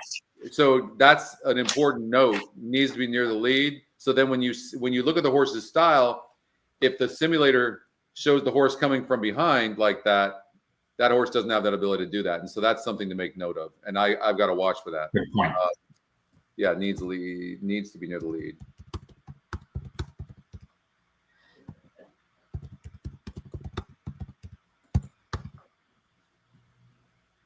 So something to watch for when using the race simulator to make sure the style matches up. Well, and with the 4 was even closer to the pace. But look at nice claim. And by Lacey Gaudette, look how much she moved this horse up. Yeah. Nice. Jared Barnes been a little chilly, so that's a good claim for the winter for this barn. So I'm just also halfway through the feeders, top 4 to get in, 201 entries, And the lead is Richard Rutkowski with $47.80. And let's see. I hate the expression, but I'm going to use it anyway. Yours truly is in 43rd, about $4 off the qualifier. So right. we got a little drama here. What the hell? Did you play the feeder, Scotty? Yeah, you wouldn't know it, would you? Yeah, let's go see where Mr. McKeever is. Hold on a second. The guy who beat me for the cup of coffee, Scotty McKeever, and also known, AKA Scotty Pick 6, is in 114th place. Hey, I got him right where I want him. Right, exactly. $2.40. But yeah, whoa. Still 3 races to go, and you do have a pretty good price horse in there. So, all right. But I'm rooting for you. Obviously, if I don't make it, I'm rooting for you, my friend. All kidding aside. I know that. That goes without being said. I just like to bust your balls once in a while. How could this show not be this show wouldn't be as fun if we didn't bust each other's balls? Absolutely, right? 100%. And then people that don't know us, if they hear that, they get that wrong. But absolutely, right. No. That's the EquinEdge community as well. Like, yeah. In fact, I had a meeting this morning with Brad, and we were talking, and I'm like, the things we have to continue to work on are things that continue to build the community. Because I really feel like EquinEdge is the first one. You've got big companies, of course, but the first site that actually works towards building a community. I really do. And then that started with the chat room and the shows and stuff like that here on YouTube. But I feel like there's a lot of things we're doing. Like, we're going to give people the ability to show notes on the site. So if you want to share your notes with friends, you're going to be able to do that. Oh, here's a cool tool for you. So if you're looking at like clocker reports and stuff like that, soon you're going to be able to have a notes pad right here next to the workouts, and you're going to be able to put in a note on the workout itself. So whatever date you want to put a note on, you can do that, and that will stay there always. So that note is there, and you can see, oh, this horse trained against this horse and ran good, or you'll be able to do that. So that's coming. Right. And as much participation we can get with this community, people sharing opinions. So I'll give you an idea, just a quick, I rely on a lot of horse players' opinion in my play, especially tracks I don't play too often. And just a point in case at one of the NHCs, I didn't realize some of the final table races were at Lone Star Park. Not Lone Star Park, Houston. I reached out to a buddy of mine who I met at my first NHC who didn't qualify in Texas and said, hey, this is right up your alley. It's coming up in a few hours, but I'm not asking for picks. But how is the trackman playing? I don't have time to go through I didn't prepare for it because it's no other races are included in the entire weekend. So he said, well, you got to be close to the lead in sprints, but 2 turns they've been closing. That's all I needed. So, and I respect him as a handicapper. So you'll pick up a lot of information. I rely on a lot of input because I respect there's a lot of really good handicappers out there. Yeah, no, there is. And you just have to make sure that the information you get isn't influencing you. Correct. You have to be really good at taking in the information and having it only enhance what you're doing. Right. Okay, we got to come back to Tampa Bay race number 5 because we've got race number 3 at Aqueduct, which is going to be going off here shortly. Okay, Aqueduct race 3. We've got like 2 minutes. Okay, so here is the drama builds. My horse, my play that you referred to as play of the day is coming up in this race, and we're getting a solid 5-1. No looking back now. I think with the blinkers on, if this is a speed favoring track, hopefully this horse will be close to the lead. And now with Kendrick on, knowing his, Kendrick is likes to be right on the engine there. And if he picks up that it's a speed bias, he just might gun this horse. So I'm confident. The 4, Tomorrow's Wish. So, and I think I liked the 4 and the 1, correct? Yes, you're on the 1. Yes. Yeah, I'm on the 4. I'm on your 4, but I thought the 1, and of course the 6 horse is most likely going to be on the lead, and that might be tough to catch, right? Elvis himself. Right. I mean, if the last race was any indicator, then maybe it's going to be tough to catch this 6 horse, huh?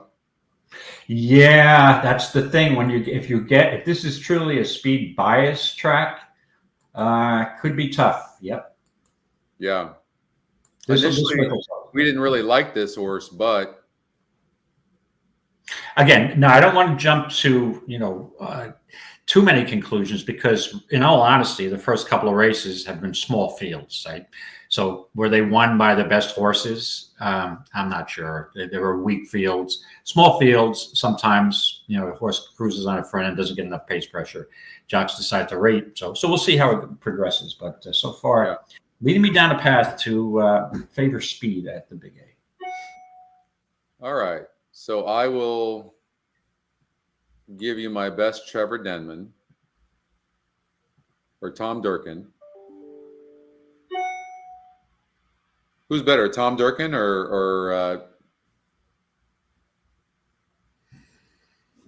who are you asking that to? The audience or myself? I don't want to get into any controversy. No, I'm just saying, like, Trevor or Tom. I mean, you're a New York guy, so I think I already know the answer to that.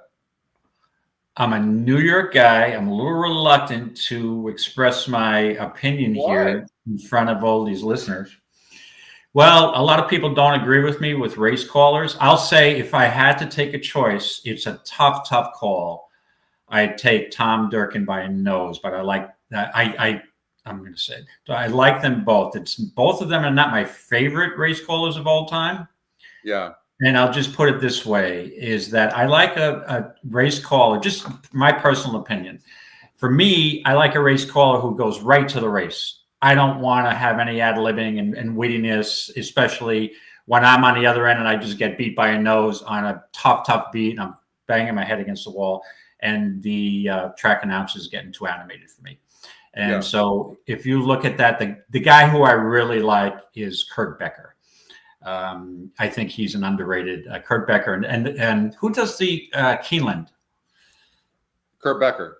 Kurt Becker. That senior moments, right? Yeah. Kurt Becker just calls the race, no personal opinions. Now, obviously, Larry Collmus is it's an acquaintance of mine. I've spoken to Larry a number of times when I'm at Gulfstream. Love Larry, and he's got a good sense of humor, and there's nothing to match the tell my wife knows it all, and my wife knows, or whatever, the two white horses. That is classic. That was a great call. Some of Tom Durkin's calls are classic that I love, but for the claiming races and the in and out races, I just like race callers who just get to the point, call the race.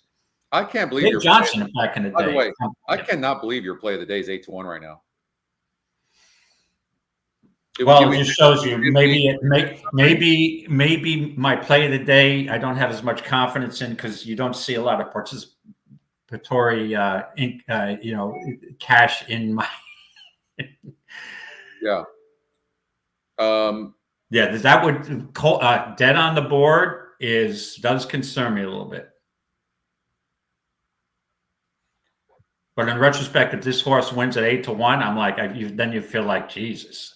I would say this: in my mind, the 6 does not look that great, the favorite, and I know people are betting this horse because they're thinking it's a speed favoring track.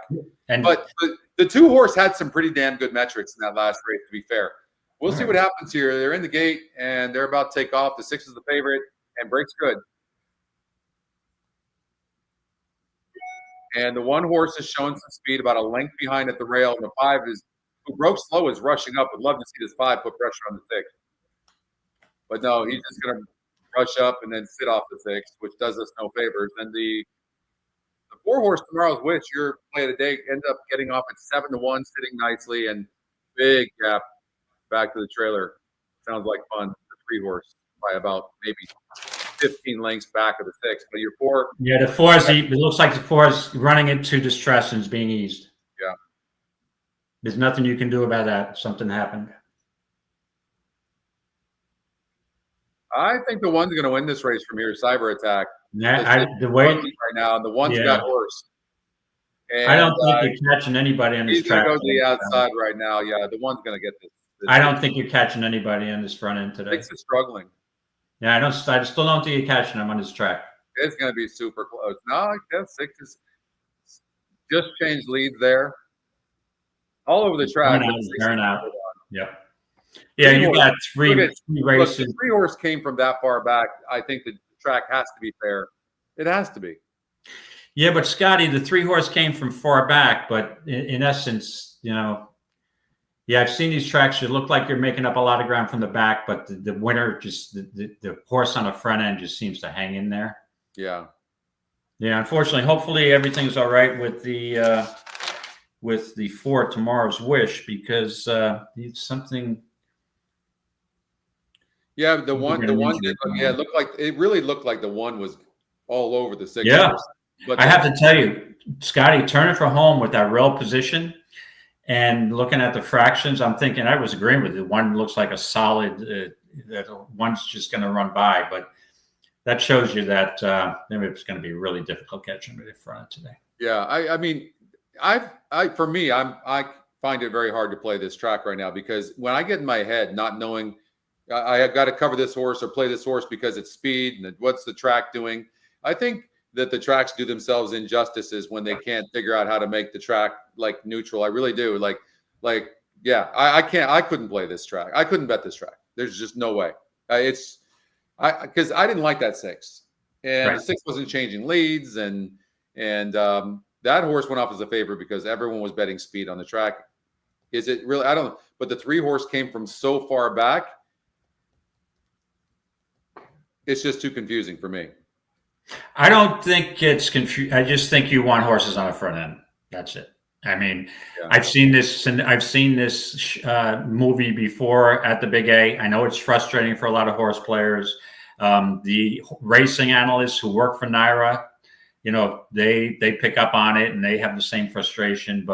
And when you look at it, honestly, I sometimes the way to do it, if you picked it up on the first race and assumed you would have got a 5-to-1 shot in your first pick, to me, the only way to be successful on these speed bias tracks is to pick up on it before other people do.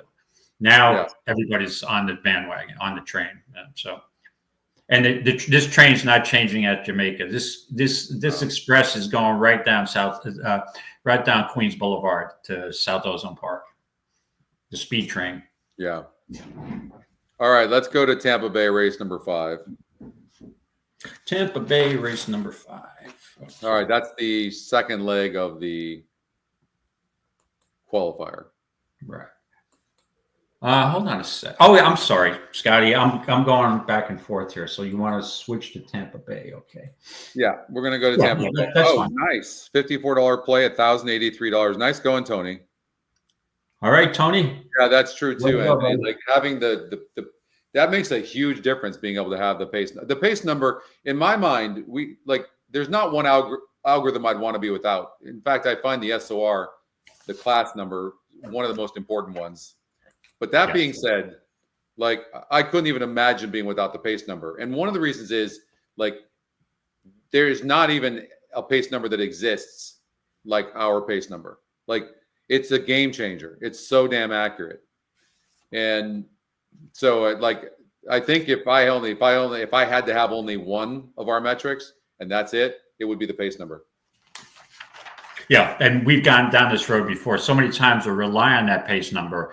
And again, hindsight is 20/20, but that horse, the 2-horse that went wire to wire with a huge pace metric, who I thought was a pop and stop type of horse. Yeah. I mean, you had the number right there. That's justification to play a long shot. If you're at the NHC, you see that, you can fire away without even, a lot of the case, the horse is going to hit the board in any case. So that's a very valuable number that I rely on. What's interesting in this race? Let me tell you what happens a lot of times in races like this that are paceless. And that is, if you find an aggressive jockey, and then maybe the horse even has fair metrics, and maybe it's a low EE morning line, and you look at the first call like this, either the 2, 3, 6, or 10 will have the lead. But if one of them gets aggressive and clears easy, none of the jockeys know which of these horses is going to have the lead, right? Mm-hmm. Yeah. I can tell you statistically, it's not even close. Honestly, Dave, they post theirs, by the way. We won't mention the name, but they post theirs. If you look online, they post theirs at 61% accurate to predict who will be first or second at the first call. Our pace number is 71.5%, including first-time starters. If you take out first-time starters, it's 74.5%. And then if you include first-time starters on our first call of our race simulator, it's 77% accurate to predict who'll be first or second at the first call. It's insane. That's just the truth. I'm not selling it. But yeah, I'm passionate like we are, all of us are. And I'm, this was never about just putting any metric up there that wasn't good. You don't even know how many metrics I've turned down from the team and said no. Right. We've been working on a miles per hour. Literally worked on it for 5 months. And they gave it to me and I tested it and I rejected it. I'm like, I would love to have miles per hour on the site.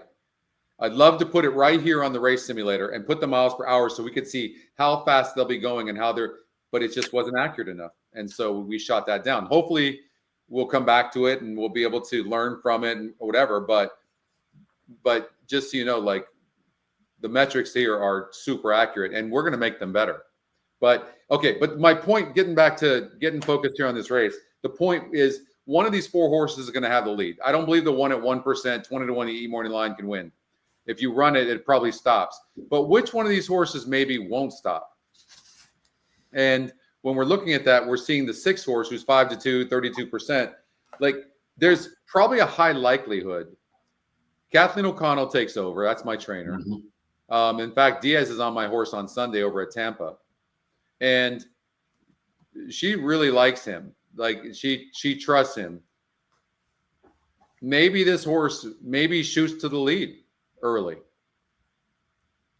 Yeah. You look at the trainer change here to Kathleen O'Connell, who does superbly well at Tampa.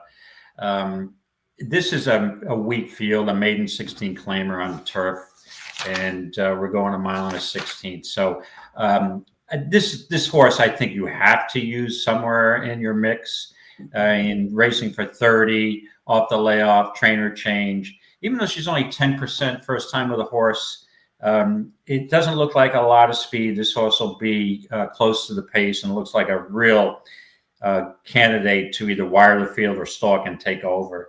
I did have a little interest in the 10 Mystic Loot. Second time at this level after a drop down in maiden special rank set on the synthetic at Gulfstream. Yeah, I just don't love the post, right?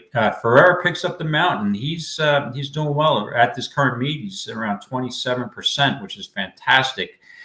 I mean, with a little improvement, this horse may be a candidate for the win slot here. And the other horse I looked at, and I originally landed on the 6, but I think I may change it. I'm always a sucker for long shots trained by Roy Lerman down at Tampa. I've seen him connect with a bunch of different long shots.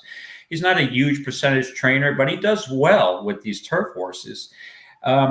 But I'm not sure if this, draws the 9 post, is third time in blinkers off a long layoff. I'd probably watch a race, so I don't like the horse off a layoff. So in essence, I'm going to stick with the 6 Bomb Cyclone, but we'll use the 9 and 10 in probably exotic. So for the contest purposes, I'm just going to single the 6 Bomb Cyclone. So when I look at the race simulator in the first call, first we talked about the first call being so accurate. Second call starts getting less and less, but we can count the 10 horse. So the 10 horse is fast enough, especially with this turf shoot, to get over fine. So, and I don't like outside posts, right? But this, you have to, each race and each horse presents itself differently. But I don't think this horse will have a problem getting a good trip here.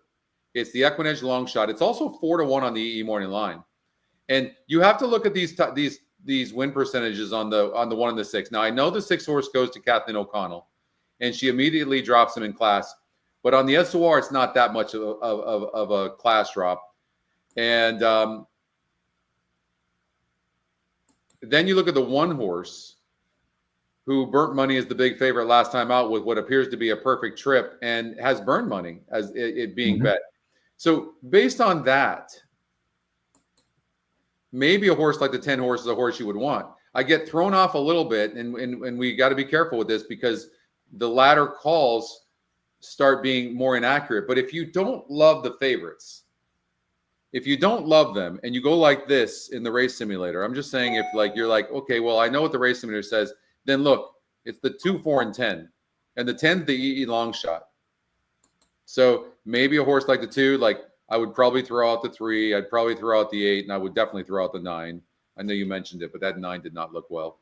And then, so if you're looking to beat the favorites, which you should be in this format, then it's one of these 3 horses is the long shot play. And look, they're right there. So I think we should look at them real quickly and just see. So when I look at the 2 horse, David, it faced a 64 group last time out. This is a freaking 40 group. It drops 24 points.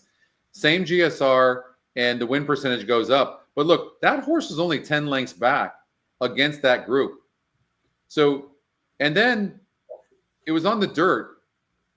The GSR was higher, though, to be fair, on the dirt, and was 36% and still got second. But I think the 2 is a fair long shot if you don't love the 6 and the 1. And then we look at the 4 horse, 0 for 18, not my type of horse. Can you make a case at all for this horse? The 4, I can't. No. Yeah, second off the layoff. The trainer's only 5%. And then the 10 horse is second off the layoff. Win percentage goes up. GSR is about the same. Lightly raced, so not a money burner. You know, I would probably, I'm going to take the EquinEdge long shot. I can't play the favorite. 10. There's no upside to take the favorites in my mind. Yeah, you know, and as the more that you talk about it, really, if this was a mandatory at the NHC, I would probably settle on a 10. So I'm going to see how I might change, see the 6 or the 10. Hopefully I'll have, if my feeder gets into the qualifier, I'll use the 10 on the other ticket. So I'm going to use either the 6 or the 10 here. All right, let's go to Gulfstream Park here.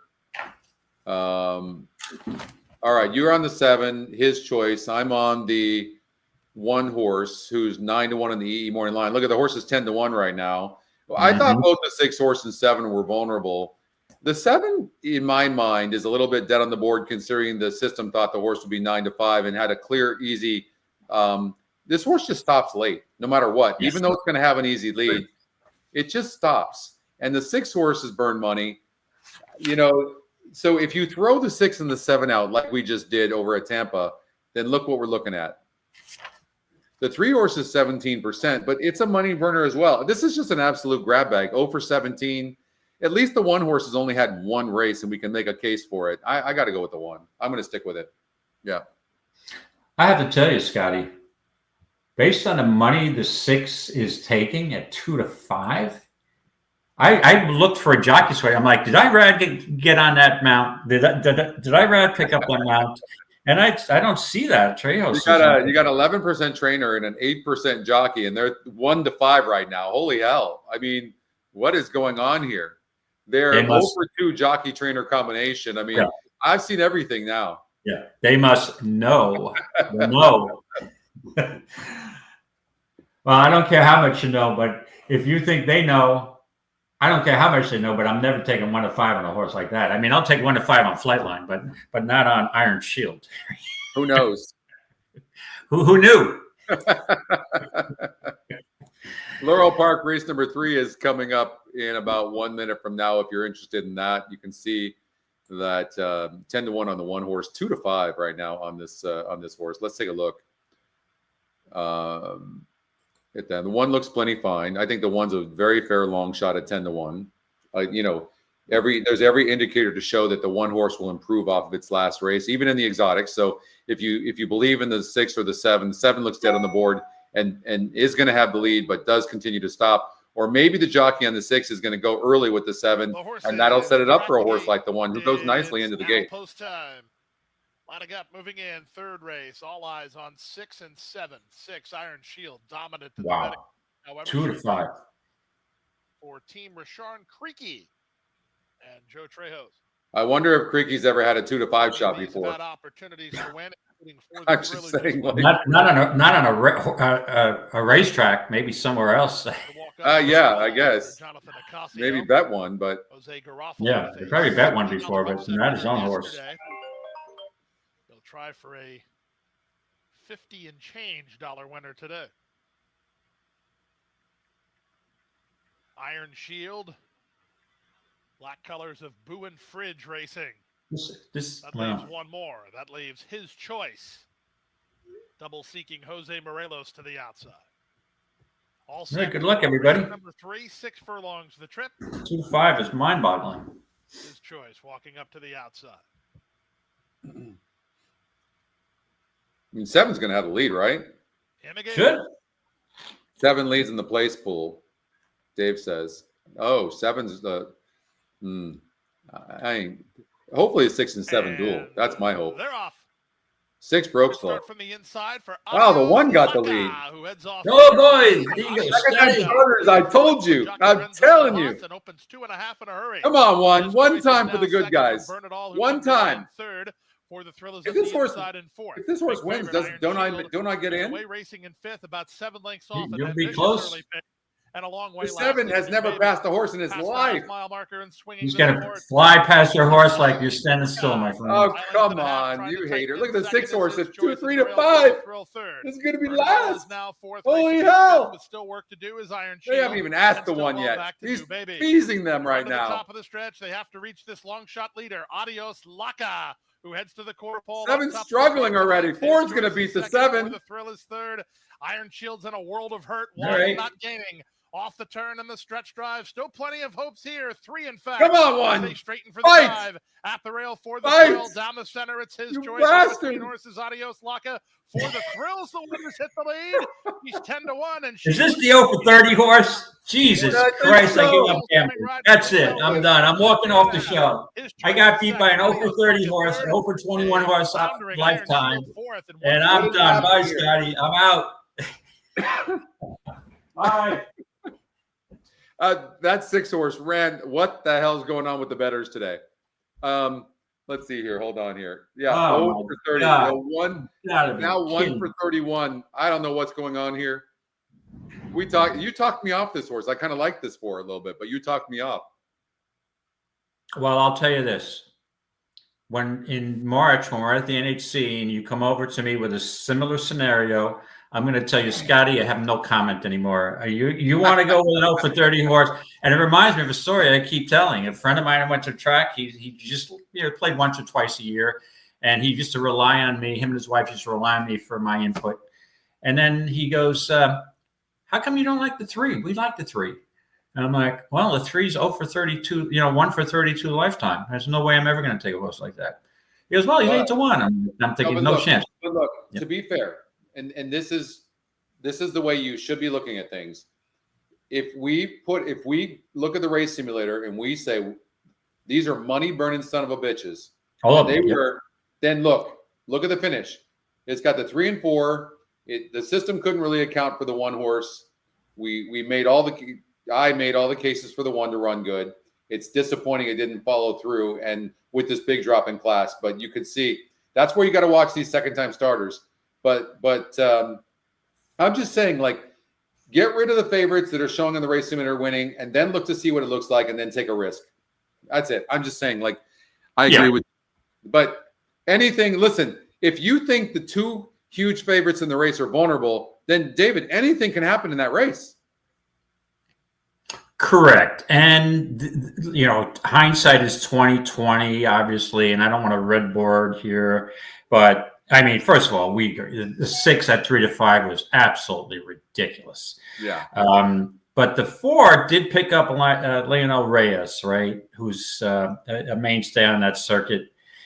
But again, it's still tough to come up with on paper, no matter what you say. 1,000%. But I'm just saying, like, you have to remember, though, and this is the key to this, is that if you think the big favorites are vulnerable, and usually that's going to be because of pace, usually because they need the lead, that's where you're going to beat the vulnerable favorites.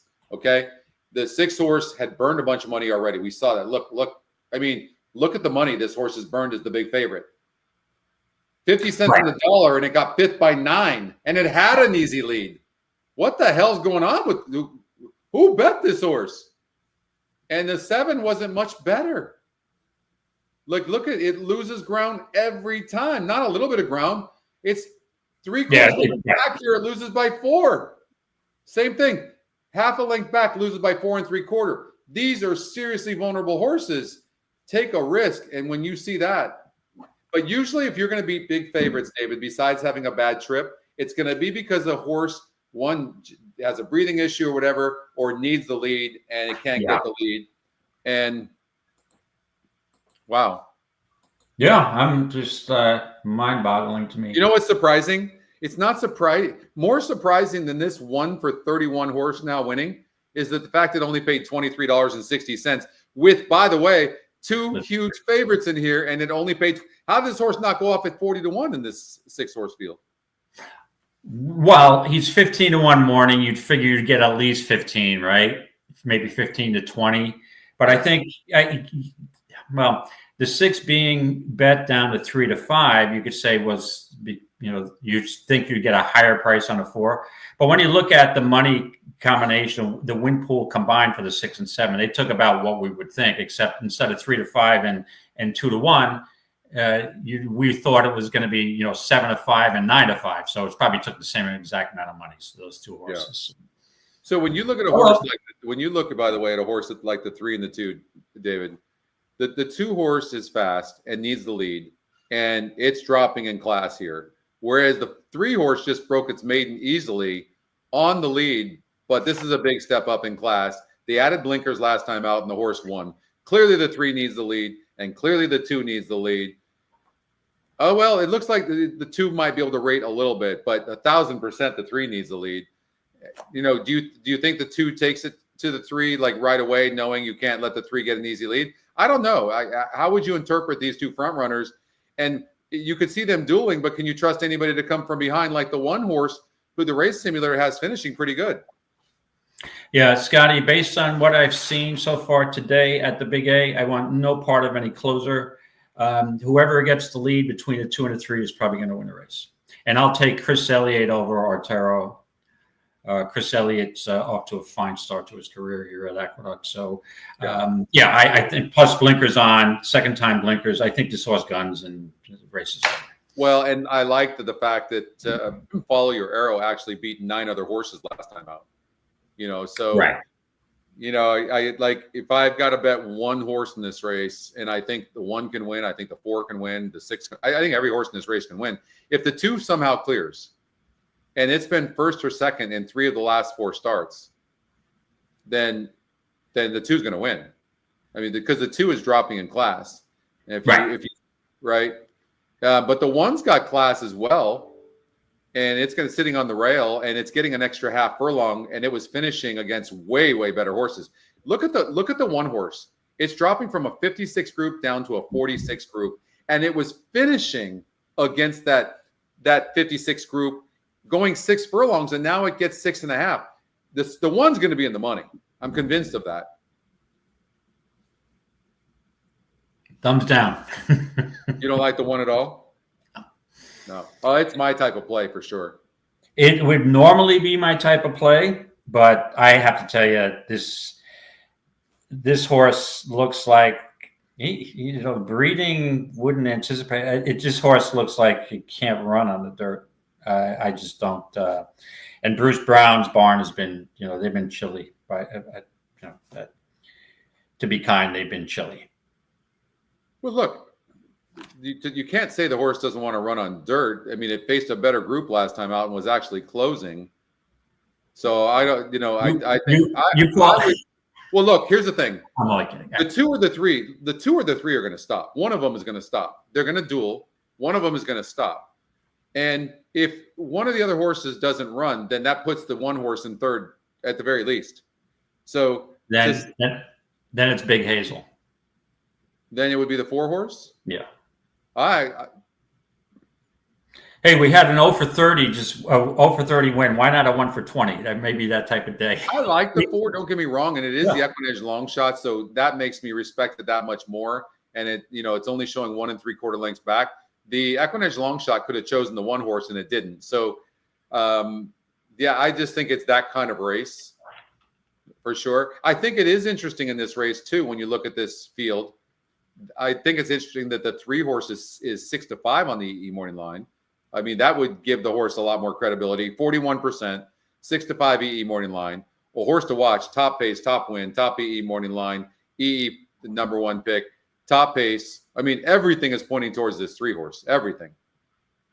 Right. So just shows you that now, because of the price and the speed bias and all of the nonsense, I am locked into the 3, but I really think at the price, this is where you have to, call an audible, in my opinion, as a horse player, and look for value. When you think you have value, then you reach out. So I have to make a wager straight now on Big Hazel. I just think this horse, if the 2 speeds, we've seen speed bias tracks that are perceived to be speed biases, and the jockeys are all gung-ho. Yeah, it's a speed bias track. The 2 and the 3 go, they duel, and the 4 comes in. At that price, at 7-1, I've got to make a play on that horse. Yeah, let's see what happens here. 6-5 right now on the 3. Yeah. They added blinkers last time out. Second time blinkers. There's a really high likelihood that 3 horses get in the lead. And right. The only part of this, I know for an absolute fact, it's like between 5 and 7% of the time, horses that break their maidens beat winners. That's just a fact. But now, if you think about that, there's so many horses that break their maidens that are facing winners, but it's just they don't come back and win very often. And because it's almost like going from college to professional, it takes time to acclimate towards the right. And so, that's just the case. And so but we'll see. I mean, there's been so far seemingly such a bias to the front end. It's going to be interesting to see if the 2 breaks good. If the 2 breaks good with the 3, then that, even if the 3 clears, but the 2 hurts the 3 up front, then I don't know. We'll see. I don't know. I don't like when I have to think about the track too much, to be honest. There's enough 3 for exacta. And Just Heart breaks very well from the inside. There's Follow Your Arrow in between horses. As Just Heart will take back now. It's Follow Your Arrow who's the leader. Follow Your Arrow is up by a full length towards the outside. That's Big Hazel, and in between horses moving through. Comes Stormy Midnight. Stormy Midnight will apply the pressure as Just Heart is back to the 4th. The lone trailer. Let's rock. Let's see them all as they approach 4 furlongs.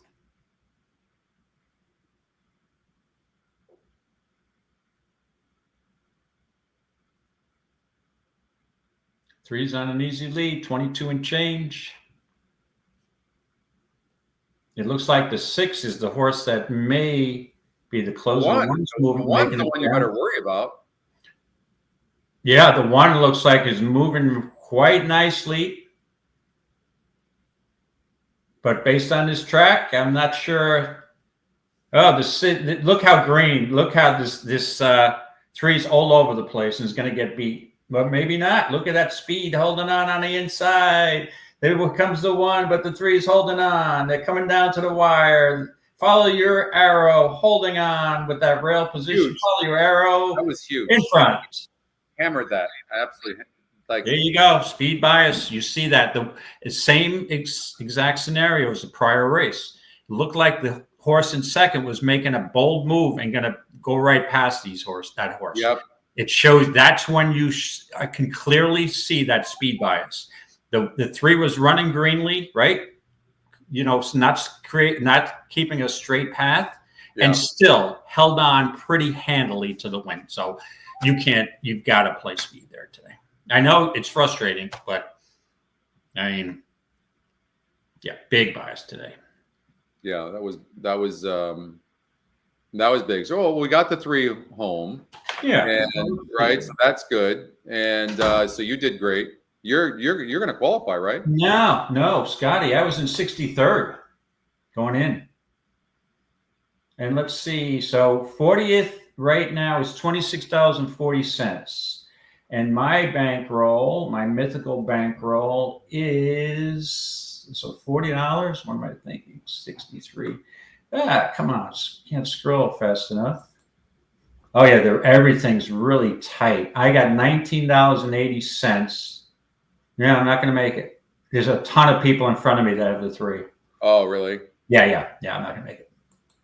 All right. Well, we had a little enjoyment. Well, I expect to do very well in a qualifier today, playing speed at Aqueduct. Yeah. That was just a giveaway. Everybody's going to be on the same horses. Not just to be a wise guy, I'm all going to play closers in the contest. Yeah.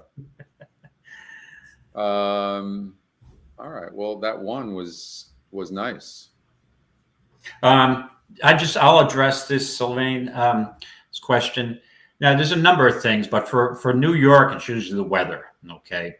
And when the track hasn't been used in a while, it's been cold, okay? We got a kind of a cold snap in New York. It was probably in the teens and 20s. It was in the single digits here over the weekend, and it's really so the track was kind of, you can call it kind of frozen, right? And it's still slowly thawing. It's still in the 30s, so don't think they've had a lot of precipitation. So there you go, and you got your speed bias. Now they'll try to correct it probably overnight or tomorrow morning, for the stakes races tomorrow. But sometimes that doesn't even work. We'll see how it goes. Right. Now you're going to see probably an off track on Saturday or Sunday. A lot of rain is predicted up north here, and then you don't have to work. Usually on sloppy tracks in the winter here, you got horses flying off the pace. So we'll see how it goes. All right, let's get the final verdict here. Gulfstream Park 6, we're going to get out to as well. All right. Troy Johnson won, and I didn't finish 51st. Needed to be in the top 40. So took a swing. Okay. All right, let's run this. Okay, so let's go back to the qualifiers. I'll be right back. Sure. So we're going to race 6 at Gulfstream. You just pull it up on my sheet here. Race 6 at Gulfstream. We have a 1 mile turf race, 35,000 non-wins and 2 lifetime for Florida Bred. Oh, Florida Bred incentive. Okay. So this is open company for fillies and mares, 3 and up. So a mile on a turf, 35,000 non-wins, 2 lifetime. It gives you some in and outers here. We've got it looks like a rather contentious race. I mean, I could make a case for the 1, 2, 3, and for the first 4 post positions, and the outside, the 8 on the outside for Brendan Walsh, 3rd time off a layoff. This horse could be sneaky. Coming from Turfway Park on synthetic with a total outside post there, the 11 post.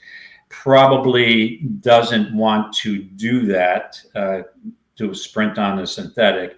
So maybe in a nicer, a better spot here. Has been at some different, has been a Gulfstream, Churchill, Indy, Turfway, so all over the place. So this filly is a big traveler. Now comes back to Gulfstream. It's probably a horse I would leave out, but I mean, I took a look at that horse. But I think that in retrospect, looking back at my analysis this morning on this race, to me, the likely winner is the first 4 post position horses. And I'm landing on the 4 here, Sassy Alley. And we got Rajiv Mirage back, I guess, from his semi-retirement and down at Gulfstream Park. And I know he's all pumped up to be back in the game. And this horse comes off a decent effort at the same, basically a little bit of a same level, 35,000 non-wins at 2 lifetime, where this horse was bet at 7-1, had the 6 post and an 8 horse field, and had a nice second. Off a pretty contentious pace. So off that race alone, I mean, if she can improve a little bit, I think this horse is a big contender. In that race on November 29th, the 2 was also in that race, Miss Taptress for Mary Leiter. This horse was the 6-5 favorite. Disappointed, I guess, was the favorite off that win, breaking its maiden for 16, but now broke its maiden for 16, moved up to 35. Maybe just going to be a little short again. Maybe this horse needs a slightly lower level, considering it's breaking its maiden for 16. And Sassy Alley, the 4-horse, broke her maiden, albeit sprinting at a higher level at 50,000 maiden. So maybe the 2 will be a little short here again. So, hi, Scotty, welcome back. Thank you, sir. Going through the, so I'm going to take a little break here myself. I got to buzz out for probably a minute, but I was just summing up my analysis of the race. It looked like the likely winner was the 1 through the 4, 1, 2, 3, 4, and I'm landing on the 4 because I think the 3 may be a little short again. It was bet down as a favorite and then didn't get the job done. The 4 ran a nice second. So I'll let you pick up. I'm going to be on the 4 in this race, Sassy Alley. I'll be back in about a minute. Okay. I have some horses to watch. Many of you know I get an email that's an algorithm that gives some price horses usually. And I just took a picture of it so I could share it with you guys.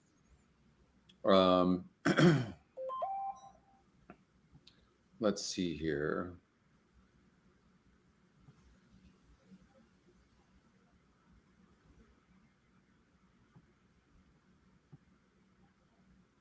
Okay. It doesn't have anything for Gulfstream, but it does have it for Aqueduct. But let me handicap this race. What did David like? I missed it. Did he like the 4? Is that what I heard?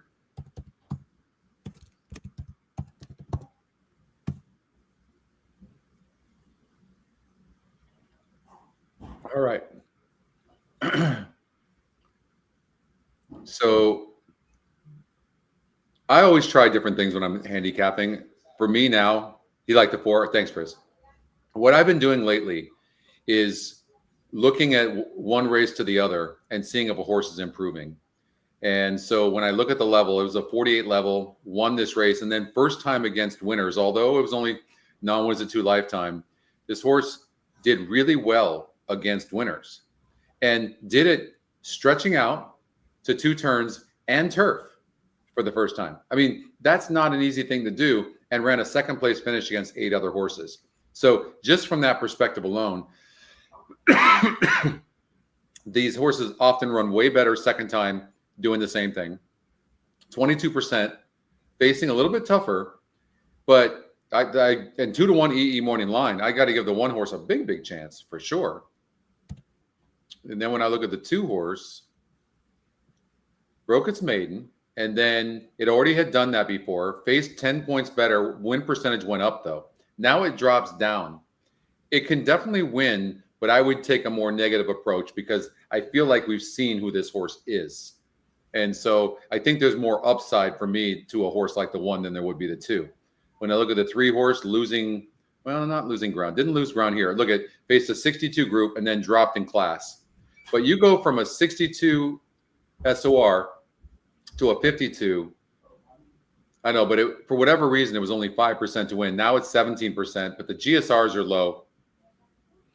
I just can't take a horse like the 3 with a GSR 45. The GSRs are too good. Yeah, we saw that horse going 7.5 furlongs, but I would play against a horse like that. Sassy Alley was 48 here, breaking its maiden, barely won, goes up to a 60 group, loses ground, doesn't run good, not surprisingly, then drops down to a 52 group at 4%, runs good. Now the GSR goes up, the win percentage goes up, faces a little bit tougher. I would imagine the 4 horse is a player. The 6 horse, Mobe Princess, it's just kind of runs there and doesn't really finish. I would try to beat a horse like that at a projected low price. And then not my type of horse, the 8. Yeah, I'm going to take the 1, but I like the 1-4. I like David's 4 as well. So I'll take 1-4 at Gulfstream Park, race number 6. David, I like the 1. I like your 4. I like your 4 as well, though. But I'm gonna take the 1, Little Martha. All right, going with Irad on Little Martha, who's moving up in class off a pretty decent turf effort. Yep, I can see it. All right. All right. Let's go to Aqueduct, race number 7. Okay, so I'm going to reanalyze this race, Scotty. Race 7 at Aqueduct, knowing how the track has been playing. Because originally, this is a 6.5 furlong sprint, a $92,000 allowance race, not only is a 1. for fillies and mares. And my original pick is, I think I'm going to fade based on the way the track is playing, was Lady Mine, the 8 horse, who was making a second start off a layoff, stretching out just slightly to 6.5 furlongs, but absolutely does not have enough speed to maybe her style won't play over today's track conditions. So we'll take a look at it for again. So let's give it a shot here. Who's the speed? The speed highest pace metric is the 1 all class from the rail. What does that have in common with today's track condition? I don't know. It is the highest. The 9 horse is fast as well. The 9 could clear. The 9's 17% to win. And Tony makes a good point. We've seen this often. The pace will hold early, and then throughout the day, as they keep on raking it, and in between races, they don't. That can change. That's true. Correct. However, let me just see one thing. I will admit, there's one thing about this race that's different than all the races that we've looked at before. There's more contentious pace in this race. I'll acknowledge that. You've got My Bronx Baby, who's got a 95 pace metric. You've got the 1 with an 81, the 3 with an 81, the 1A with a 77. The 7, you got a 75 with the 4. Then it drastically drops off, right? Yeah. So that would lead you to believe if a track was fair in this case, we would have a contentious pace and possible set it up for a closer at a price.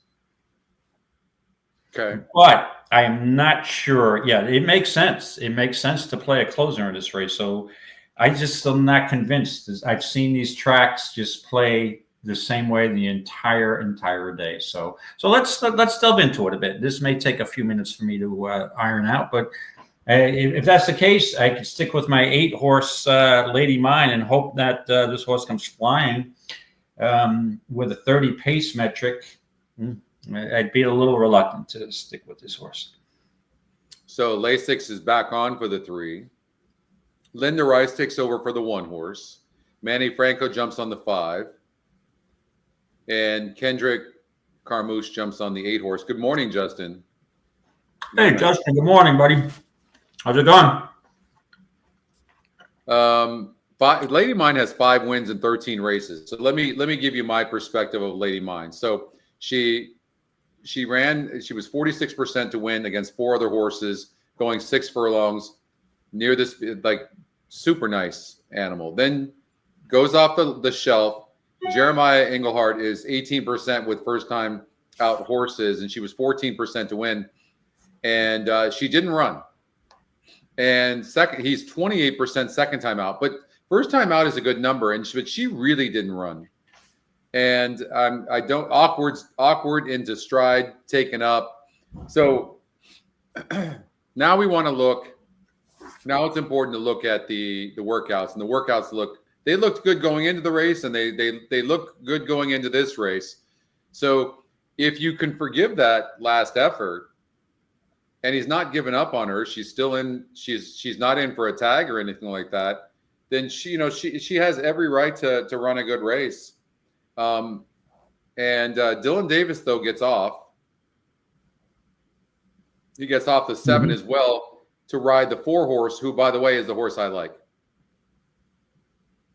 You like the 4 On Command? Okay, so On Command just broke her maiden. Yep. This 3-year-old moving up, facing winners, and she's got speed, has to deal with other speed, and has lost to the Brad Cox horse, who's still in this race. The 5 points is points.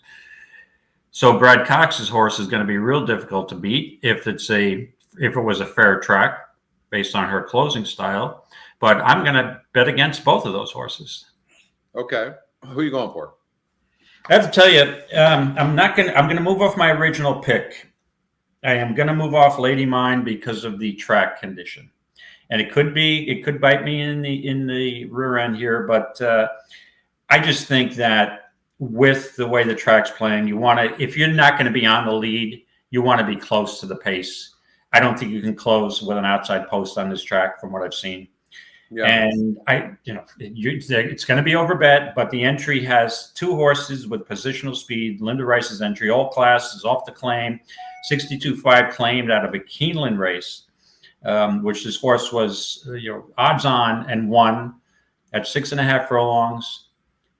Has the same distance. This horse was scratched before, leads in some entered a couple of weeks ago, scratched. It's a concern of mine. But then you have the backup, the 1A Save Us Melania, who's also got positional speed. You wouldn't anticipate her being on the pace, but could save the day for the entry mate. So to me, I'll take this entry, the 1 and 1A, Old Class and Save Us Melania. I knew somebody was going to give me a hard time for that, and that's deserved. There's a reason for it. It's on our horse to watch, right. and on the email that I get, and I'm looking at it right here. And in this race, On Command, we have a horse in race number 6. Let me give this to you guys. Well, the 7-horse Mr. JT at Aqueduct race number 6 is a horse to watch as well. But On Command is a horse to watch, and it's a really decent long shot algorithm. And that's the only reason, if I'm being honest. So I don't have any reason other than that. I didn't handicap the race. And on paper, this race looks like an absolute grab bag. And when you look at the win percentages, it's the same thing. What I'm hoping is, I will say this, I'm hoping Dylan sends hard and the horse gets the lead and they don't catch the horse. I don't think, it doesn't look like besides the 4, it doesn't look like the other horses need the lead. So that's my hope. So I'm going with the 4. Yeah. Who are you going to go with, David? I'm going to go with Linda Rice entry. You got 2 horses with either having speed or positional speed. They'll both be close to the pace. So it's going to, I have more confidence. I know it's a much lower price than my 8's going to be, but based on like I said, I mean, if the track looked like it was fair in the first couple of races, I would stay on this 8. I just can't. I have to move over to a more likely winner. So I'm with the entry. Okay. This is for sure of all the races we've looked at. Look at when you see top win percentage of 17%. I mean, come on. I mean this, and then you look at the race simulator and look at this. This is an absolute grab bag. Yeah. So why not take a horse? Speed kills speed that maybe Dylan's going to send. And look, you can see here, and it's the same. Chris made this point, and that is that Amelia Green actually took over this horse, and she's 33%, and the horse wins immediately off of that. And so, again, it's going to be a lot tougher to win this, but with speed holding, why not? Because I'm looking at all these other horses, and I can't make a point. This is an interesting horse for Brad Cox. It broke 10th and still won the race. I mean, that's pretty impressive. Now it gets an extra half furlongs, and it's facing winners for the first time. And Brad's 26% with first-time out horses. But I'm thinking to myself, this is not a New York bred. Why send this horse to Aqueduct? I don't know. Yeah. Interesting. Right? Why did they send this horse here? So, I don't know. But I mean, you can see that Green did that same thing, and the horse was running at Keeneland, and then I will say this: I would send horses to Aqueduct. I mean, obviously I hate all the rain and everything over there, but the fields are so small. So yeah, no, and again, you're still racing for the same amount. I mean, the purse. If you looked at the maiden special weight in race 1, was at a $90,000 purse. I mean, and you got small field. In the second race, you had a $40,000 purse for a non-1-2 lifetime 25 claimer. So, nothing wrong with that. No, it's very smart by Naira to put these purses so high, because you got to do whatever you have to do to attract people, horsemen to bring their horses here. You have to. But 92,000 for a non-winners of one allowance race. Like that's what it should be right now. In these times with the cost to train horses, you need purses like this. I mean, right? Absolutely. Because, I mean, it's the vet bills and the train. It's not cheap. You gotta keep these horses sound and on the track. But As a matter of fact, Patrick, in answer to your question, Linda Rice does not ship down to Florida anymore. She's pure New York. She's New York, born and bred. I could see why you'd say that, Tony, about the 6 horse. And look, it shows the horse finishing, but it's very difficult to come from that far back. Look, projected, the horse is going to be, if you go to the stretch, and I've told you guys this before. Oh, it was race 6? Okay. That horses that are further than 3 lengths back at the stretch only wins 15. It's like 15.7% of the time. So don't see it. I could see a horse like this maybe getting 3rd, but you can't be this far back usually and win the race, especially when none of the other metrics are pointing towards you. But again, I know you're not talking about this horse, but okay. We've got to probably move a little bit quicker. So your final answer is the 1 horse, correct? I'll go with the Linda Rice entry. Then I have one request. Yes, you don't think we can do it, then we're good. But I do have a major note on a horse in the 5th race. Do we have time to watch it real quick? Yes, sir. I mean, listen to it. So yep. If you pull up again, we're going to be rushing because yes. we still have 6 races to go through, so race number 5 at Aqueduct's going off. So we have about 30 minutes from now to get 6 races done. So we're gonna have to be fast. Okay. It's up to you. Okay. But No. I want to. We can tell us who you like in here, because we can always use a play. Yeah, it's the 5 horse Diamond Status. How come? And well, now it also the track condition also just reinforces my opinion. This horse stretching out to a mile, and you're getting 3 to 1 now. Obviously, the speed is the 1 with blinkers on, but I think this 5 horse, if you'll just go through my notes with the 5, this horse had first try on dirt at 6 furlongs, not a bad race. Switches from Silvera to Dylan Davis, one of the second leading rider at this meet. Looks like it prefers turf. 1 for 21 doesn't inspire confidence. I agree. But this is a weak spot. And that horse didn't embarrass itself. She didn't embarrass herself on her first appearance there over the track. And I think in this spot, with the way the track is playing, Dylan's a smart jock. He knows his track better than any jock in this race. And next to Carmouche, and I think he'll be in a position to have his horse right in it. So it's a 5 for me, Diamond Status. Well, I think both the 2 and 3 are vulnerable, and that would set it up for a horse like the 4 and the 5. The race simulator has it. So I agree with you. The 5 horse, it looks like it can rate some. It's going to have to rate. But you see, she rated at 6 furlongs in that dirt start. But if you look at most of her races at a mile and 16th on the turf, and she's right on the end. She's right on the pace in every race. So stretching out now, and I think this horse at the price 7 to 2 is definitely sneaky. I know I don't love the 1 for 21, but this is a non-wins of 2 lifetime, and your current favorite is 1 for 8, but I think she's very vulnerable. And the 1 who's the speed from the rail is 1 for 11, blinkers on. I just think the 5 might be right with that 1 out of the gate and outlast her. We'll see how it goes. I kind of like 2 long shots in this race. I think this race could fall apart, and the 6 and the 7 are interesting horses. I'm looking more towards a closer in this race. There seems to be a lot of equal speed in here. The 2 and 3 look vulnerable. This is one of those races to me that could fall apart, and it's maybe at 11 to 1 and 8 to 1 respectively. It's worth if you throw the 2 and the 3 out. Look, the 6 and 7 are right here, and they're 11 to 1 and 8 to 1. And when you look at the 1, it's burned a crap load of money. The 4 is burned a crap load of money. The 5 is not burned a bunch of money, but I'm not sure it can rate. It's 1 win. Dylan Davis aboard this 5. For me, maybe a 5, 6, 7 exacta box that would pay huge. I think the 5 might be able to rate a little bit, and the GSR is going up. So, and that's the horse I know you like. So, yeah. Okay. Well, I'm all over the 5. So let me just. Tony was talking about this. You were talking about this race.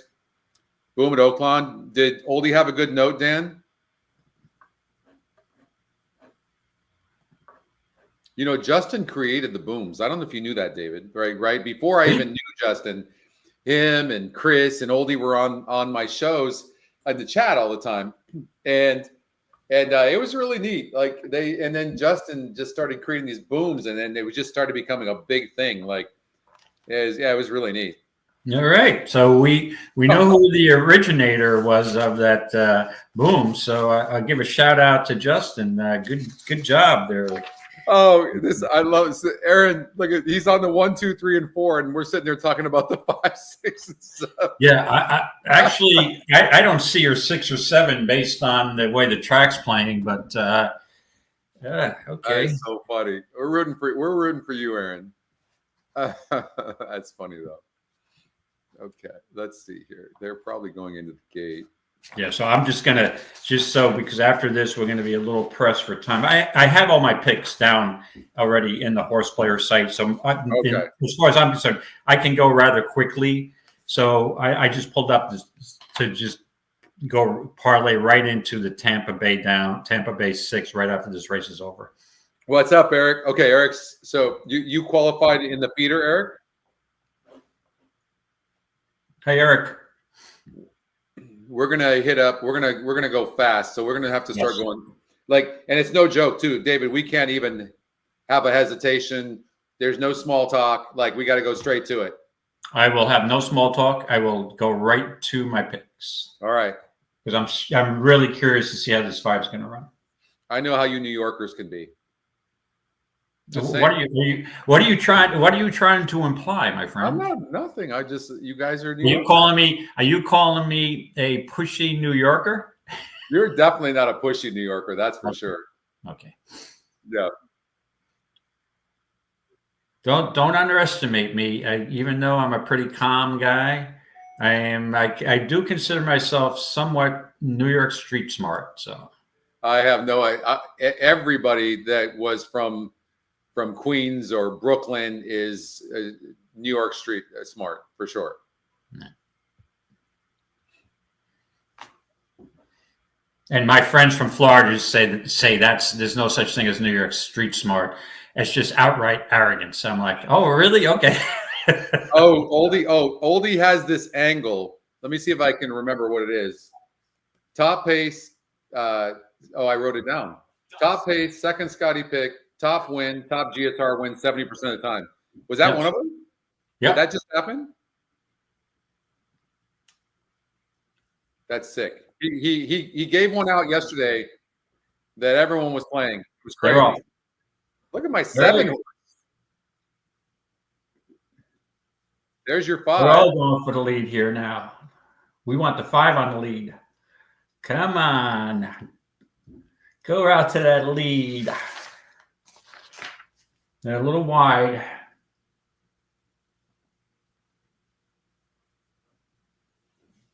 Now the 1 got the lead in the 3 second. The 5's laying off the pace, but I'll tell you what, based on this racetrack, the 1 may be difficult to catch, but we'll see how it goes. So the 1's got the lead, 3 second. The 5 is stalking in 3rd, but got the outside and maybe at a disadvantage here.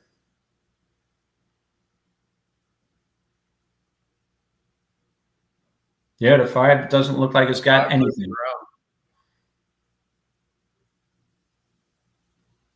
If this 1 wins this race, that's going to be sick. It's just speed. Yeah, the 5 just packed it in. He didn't get the lead, and that was the end of that. All right. So you're going to have a 2-speed number again. A 7-1 over an 8-1. Look at this. Wow, that's sick. Well, your 7's making a run up for 3rd, but this just shows you how this track is not playing fair. I mean, these horses that are on the front end, look at how easy this horse is winning. Nice going, Aaron. Nice get, Aaron. Yeah, the lone speed. Yep. And again, I wanted to see. Yep, I wanted to see how those notes played, because don't forget those notes were put in before we knew there was a speed bias, right? So knowing that you got a rail horse that's got speed with blinkers on, it's kind of tough to beat. And you see how it's not fair. I mean, you got a track now you can't close. Let's take a look. So Oldie had a horse yesterday. and on the show, David, and it was his teaser pick, and so again, it had the top pace, the second Scotty pick, top win, top GSR. Evidently, this one has the same thing. So let's look at this. Top pace, top, and you can see this by the horse to watch. Top pace, second Scotty pick, top win, top GSR, and hold on here. It shows winning 33% of the time, but Oldie says that wins 70% of the time. And again, evidently, it just won again. Is it in the money 70% of the time? Oh, well, we showed in the money 74% of the time, but Oldie now, like, that's 2 days in a row. This horse paid $580. But anyways, it was 41% to win. But in this scenario, Oldie says it wins 80% of the time. So I'll have to check our stats. Maybe we're wrong. Yeah, it's like crazy number. Mm-hmm. So anyway, look for that. And you might want to write that down or take a picture of this. That's a bug we have to fix. You can't see this when it's at the top like that. But that right there, in that scenario there, these Oldie's got these horses winning 80% of the time. Oh, 70, 80. It's all I know. It's one. There was only one scenario like that yesterday. Oldie had that, and today, I don't know. Well, and Oldie also is covering Oaklawn, so he had a note. Here it is. Yeah, so he gave it out. All right. Good stuff. All right, you ready to go? You ready to kill it now? Yes. Let's just roll at this point. Let me just pull up Tampa Bay. I have my pick in. So we're going to be at Tampa Bay race number 6, and we aren't going to screw around because this 30 minutes is going to come by fast. Okay. Who's your filly? Thank you, David. Yep. All right. Who's your filly? All right. So we've got what do we got here? Tampa Bay 7 furlong sprint, optional claimer 16 for fillies and mares 3 and up. And I'll get right into it because we don't have a ton of time here. I think there's going to be a contentious pace in this race. And one of the keys I look for in these 7 furlong races is I like to see horses who have done well at 7 furlongs. There are some horses that are pure 6.5 furlong sprinters that don't want to go to 7. So I'm all over it. I'll get right to it. I'm all over the 6 Ken Major, the top Scotty pick, top EE pick. Second off a layoff, has won at the distance. 6 for 10 lifetime at Tampa. Absolutely loves the track. Granted, most of those races have been 2 turns, but second off a layoff, like I said, for Kevin Rice, this horse looks like it's in a good spot. It's going to be well bet, most likely. I have no problem with that. But so I'm going to single the 6 Ken Major as my play in the contest. Okay. Kevin Rice, 25%, 2 of 8 off the claim. So 6 for you. Bear with me real quickly. I'm just going to do my thing real quick. Sure. See what I can find. So tough group there. Broke its maiden. It might need to be near the lead because it's just stopped here against a 60 group, dropping a little bit here, but the win percentage drops and the GSR drops. So for me, I'm getting rid of the 2. I can't use that horse. Here, 54 group ran good, then dropped in class. Win percentage went way up though in the GSR, but now goes back up in class. Absolutely cannot use the 3 horse. 4 horse, 58 group last time out was 7% to win. Goes to a new trainer, 7%. Barely got up to win last time out against similar. I can't use the 4 horse, although it's the EE long shot. I can't use that. I got to look at the 9 real quickly here. So the 9 had the inside post against 4 other horses, was similar conditions. Similar GSR, now draws an outside post, and this horse could get wide, a little bit wide here. You can see the 6, 7, and 8 are equally as fast, or faster even than the 9 horse. So it might be a horse worth trying to beat, although it's probably the horse on paper to beat. Then there's your horse here who's actually moving up in class. Off the claim, yeah. Off the claim, win percentage goes up. GSR is about the same. second off the layoff, 6 wins and 18 tries. Nobody else really looks all that great. I'm going to go with you on the 6. Okay, we're on the same animal here. 6 Ken Major, the 5-year-old mare for Kevin Rice. Okay. All right, then we're going to go to race number 6 we might as well stay here actually and do race number 7 here at Tampa. Okay, let me move over to race number 7 at Tampa. So that'll be the game plan. I'll do my pick for it because I already had it all plotted out and give you some time to go through the horses. So we got a Tampa Bay down 7th race, a mile, optional claimer 32 for 3-year-olds and up. And I really kind of narrowed this race down to 2 horses that I was interested in, either the 4 Spy Novel, who's coming off synthetics at Presque Isle and making a first start at Tampa. So I kind of faded that horse a bit. I thought the 1 had a big chance, Ninja Star with Kevin Rice, but I ultimately settled down to 7. David, let me stop you real quick. You see what Dave and what both Daves are saying right now. Look at this. If you single the top pace number, look, in the first 5 races, the top pace figure won all 5 races at Aqueduct. That's sick. Yeah, it's right, because you have the absolute speed bias track. Yeah. Wow. Yeah.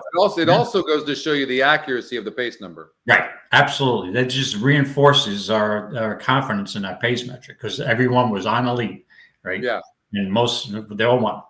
So okay, I'm sorry to interrupt you. Go ahead. Yeah. Oh, yeah. So I'm going with I ultimately settled on the 7. Yes, this time, even though this horse hasn't won over the Tampa course, this horse was claimed off Nolan Ramsey and stayed at Gulfstream, 2 turns on synthetic. Now ships up here to Tampa. I mean, has some success in the past. Has won 3 races at the distance, 7 for 29 lifetime. Drops back in class to 32. And this horse has had some stakes races in his past. Also West Coast, Kentucky Downs. And I just think this horse may be in a proper spot here. And at 4-1 morning, I'll take the 7 yes this time. All right. So I don't personally. And a wide open race. Okay. Yeah, it is. I don't love this horse because 1, it's 7-1 E morning line. 2, it goes to a different trainer. I know it faced tougher last time out, but it goes to a different trainer. And it barely won last time or 2 races back at 27% to win. And today it's 8%. That being said, on the positive side, it goes from a 63 GSR that day to a 76 GSR. So certainly not impossible, obviously. But because of the connections, I'm going to try to beat that horse. The 1 horse Ninja Star, did you not like this? This horse will probably be the favorite. What did you think about this one? Yeah, obviously a contender, right? But this horse has also Presque Isle, comes to Tampa, 1 at a mile. This horse would be your favorite. There should be no doubt about that. But, I've noticed these horses, and this horse in particular, usually doesn't put back-to-back efforts, back-to-back wins. It's not so likely that these horses win 2 in a row. And also lost to Spy Novel back on September 20th. Granted, it was on the synthetic, so that has nothing to do with the surface. But I just thought in a wide open race, I'm looking for a little better of a price. And I think I'm going to get more than 4-1 on yes this time. So that's what was my logic there. Yeah, there's a lot of confusion here and mixed messages. Like the 10 horse looks like, a player as well. Yeah. It has tactical speed. And from that chute, it should be able to get over. And you would concur with me. It's an absolutely wide open race. It is. It really is. I don't think there's anything wrong with this 2 horse as well. Good. Look at you got Graham Motion and Gallardo. Yep. And so I'm going with the 2. Okay, you can't go wrong with Graham Motion at Tampa. Usually, the horse should probably hit the board. He does very well down there. All right, so I'm on 7, yes this time, and you're on the 2, Scotty Inchon. All right. Now we're going to go. Let's go to. Let's stay at Tampa and just go to the 9th race, and we'll finish off Tampa. Okay, Tampa 9th. Catherine. Okay, so we have a mile turf race, non-winners of 2 lifetimes, $16,000 claimer for 3 and up. And I thought another very wide open race. And just in a matter of time saver, I'm going with the 8, Foxtrot Harry. Okay. And this horse is third off a layoff, off the synthetic, comes back to the turf. Even though the horse is 0 for 4 on the turf, has some pretty decent efforts. You'll notice back at Del Mar, had a nice third this summer, $25,000 claimer, shipped back down to Gulfstream, won turf, where it didn't lift the hoof, but that's okay. Conditioning race, so the synthetic, showed a little speed, now goes back to turf and cuts back to a mile. So this horse looks like in a good position to me. An English Channel horse, first time, I anticipate the first victory on turf, dropping down to 16 level. Foxtrot Harry. I don't love the drop in GSR. I don't like the trainer change necessarily. It's, again, this is a absolute grab bag of a race, no doubt about it. The EquinEdge long shot, it could have chosen any horse, and it chose this 9-horse Key Escape, who also 7-1 on the EE morning line and has a nice win percentage of 14%. That might be a horse I would look at. The 7-horse might get overbet, and it breaks bad. I don't like that. It's just not a good breaker, and for that I'll try to beat a horse like that. The 10 is the EquinEdge top pick. That Ramirez takes over, but he's 0 for 5 when he does this kind of thing. The horse is coming in from not really sure where. Beacon Park possibly. And the other thing is that horses on the inside seem to do very, very well, but I'm not going to take this horse that just broke its maiden. Again, you can see that this is a wide open race. The 2 horse is 12-1 on the EE morning line. And your horse, the 8-horse, although I don't like the drop on the turf in GSR, your horse definitely deserves a look. The 10-horse, though, is the top GSR. It's the top SOR. It's got a fair win percentage. It's the top EquinEdge pick. I got to think that the 10-horse is going to find a way to win the race, so I'm going with the 10. The 10, Pavoni? Yep. Comes off of hurdles. Yep. Okay. Yep. I'm going to take a chance on the 10-horse. Okay. All right. Sounds good, Scotty. So then we have to go to Aqueduct Race 8. And how are we progressing here? So when you pull that up, if you want to get to the simulator. And I do have notes, a note on the 1 in this race at Aqueduct, and that's my top pick, Stonewall Star. One moment. I'm just looking at this EquinEdge long shot. Okay, sure. I don't think I've ever taken a horse that's run on the hurdles and actually played them. I don't think I've ever done that. I don't ever think I've ever seen that be the top EquinEdge pick either. Yeah, and that's why I thought it was so interesting. I looked at it twice. It's 6-1 on the E-morning line as well. I watch it win by 5 lengths, and we're like, oh, what it is we are. We're overanalyzing. Top GSR. It's the top SOR. Like, it's crazy. Let's see the connections. Jockey trainer combination, no. Cotto gets off the 5-horse and the 12-horse. The 12-horse has been since scratched. He won on the 5-horse 2 races back when the horse broke its maiden. God, what a rough race. Yeah, no kidding. Right? I mean, how tough is this race?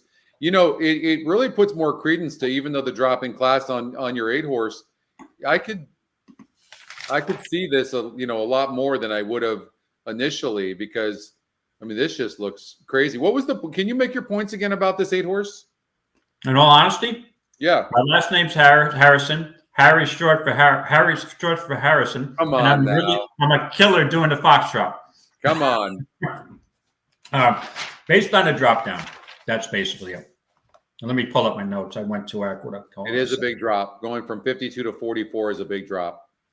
Yeah. Right. So let me just. But it's never. It's been 4 times on the turf. And right. But those haven't been. Some of them, half of them, haven't been poor performances, and each of them has been against tougher horses. You know what? There's no way I can take this. I can't take the 10. There's just no way. I got to go with the 8. I'm going to go with you. Okay. Now, hopefully, I didn't talk you out when we're watching the No, race. no, it doesn't matter. Either way, going to come flying. I cannot take a horse that's been been racing and jump races. I just no way. Like there's just no way. I just figured the horse will probably be a little better shot here, third off a layoff, and I like that race, that third at Del Mar on August 22nd, and 25 claimer, now loses to a lifetime in a 10-horse field.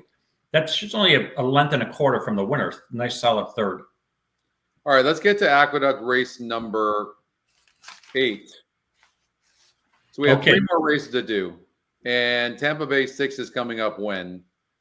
We actually have we made up some ground. I think that Aqueduct race number 6 is coming up when? Actually, oh shit, 9 minutes. Okay, no, we have no time. Okay, do Aqueduct 8. Okay, so I'll make it quick because I have notes on the one horse here in EquinEdge. This is a tough race here because you've got 2 really hard-hitting fillies: the 6 Silver Skillet and the 11 Sterling Silver. I mean, they're stakes horses, New York State restricted stakes horses all of their careers. They're going to be tough. They're acknowledge you got one. The 11's 9 to 5 morning. The 6 is a game horse. She always usually puts her best effort in, but the sleeper I have here, who I really like in this spot, is the 1 Stonewall Star, and the track condition, the track bias, just really reinforces my position. You got the rail post. You got a horse who stumbled last time out. Third race off a layoff. Dylan Davis picks up the mount. Has a nice workout on December 21st. If this horse doesn't gun for the lead with Dylan and try to say, come and catch me, I'd be shocked. This horse is 4 for 8 lifetime over the track. Absolutely has an affinity for this racetrack. I think that the 1 can outkick the cheap speed in the 2. And I think it's the 1 Stonewall Star, wire to wire here, Scotty. Okay. You'll see the other logical horses. There's some horses who look to be over their heads here. Now, Cruz de Catalina is not one of them, but you got that a little bit of a layoff and stretching out, moving up in this company first time out. But the 6 and the 11 look like the other players here. Yeah. I'm going to go with you on that 1 horse as well. Okay. I like the drop in class. It's not just that. I was going to go with the EquinEdge long shot, but the truth is the 1 horse is dropping in class. The win percentage goes up. The GSR maintains. It's a good GSR, whereas the 4 horse would have been the other one, and it's won 2 out of its last 3. And I think the 4 horse would be a fair consideration in this race as well. But the 1's going to save some ground on the inside. I think 1's got a gun. The concern I have here, if you look at this horse's PPs, does have a habit on not breaking the greatest. So we're hoping, knock on wood, that she's going to get off to a good start. If she breaks slow, it's going to be over. But that's why the price is the key here. You're probably going to get 5 to 1 all day long, even with the speed, because all the money's going to go on the 6 and the 11. You know, just this 4 horse never gets any love. You know, I'm going to stick with my guns. I'm going to go with the EquinEdge long shot. Okay, so now we got to go. We got Gulfstream Park. We have 2 races. Okay, so I'm going to go with the 4 in this race, although I really respect your 1 with Dylan Davis. And then Gulfstream Park. Gulfstream Park race. We have race 8 and race 9 at Gulfstream. Race 8 and race 9. Race 8. Okay, and I'll be right back. I'll let you do this one real quick. Sure. Okay, so race 8 at Gulfstream Park. Let me just pull up my notes. Watching the simulator, we've got a 5.5 furlong sprint on the synthetic. And because we're pressed for a little bit of time, I'll just see the pace was obviously the 3 Flirtini. And let's see, just bear with me. I'm looking for my notes and I can't find them. Perfect timing. Okay, so 8th race at Gulfstream. Oh, here we go. So the 8th race at Gulfstream. we've got the 3 does look like the speed, but I'm a little concerned. This horse has been racing, even though racing on the synthetic, this first race back at Gulfstream, showed a little speed and just kind of packed it in, and has some success over this Tapeta course. So it could be a player at a pretty decent price. But because we have a little time issue, I am going to just focus on the horse I settled on, and that's the 5 Royally Blue. Now, second race off a layoff, off that 5 furlong sprint on the Tapeta, stretches out to 5.5. The horse does seem to need a little pace to close into, but does pick up Irad. Now, the horse will be overbet, but Irad very rarely rides for Steve Claceris for their barn. And so I think that's a positive. The horse is 2 for 3 over the synthetics. I think there's enough pace to set up for this horse stalking in 3rd or 4th. And we have Irad, who's a great judge of pace. So I am all over the 5 Royally Blue here. And we'll just wait for Scotty. Who do you got? I have the 5 Royally Blue, Irad, second off a layoff, picks up the mount for Steve Claceris. And I just pointed out, Irad doesn't ride a lot for Claceris, so to me that's a good sign.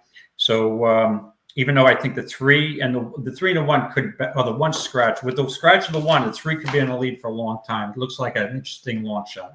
But I'm on the 5 Royally Blue.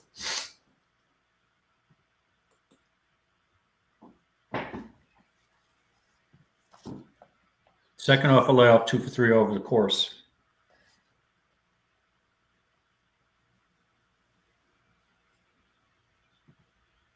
And you do have, even the 7's got some speed too. Oh, hold on a second. The 7 scratch. Yeah, I mean, now you got 2 scratches of speed. So the 3 could be on a lead for a long time. That might be your alternative. I'm gonna go with the 8. I'm gonna take a price. Oh, the 8. Nana's corn muffin. Yeah. Okay.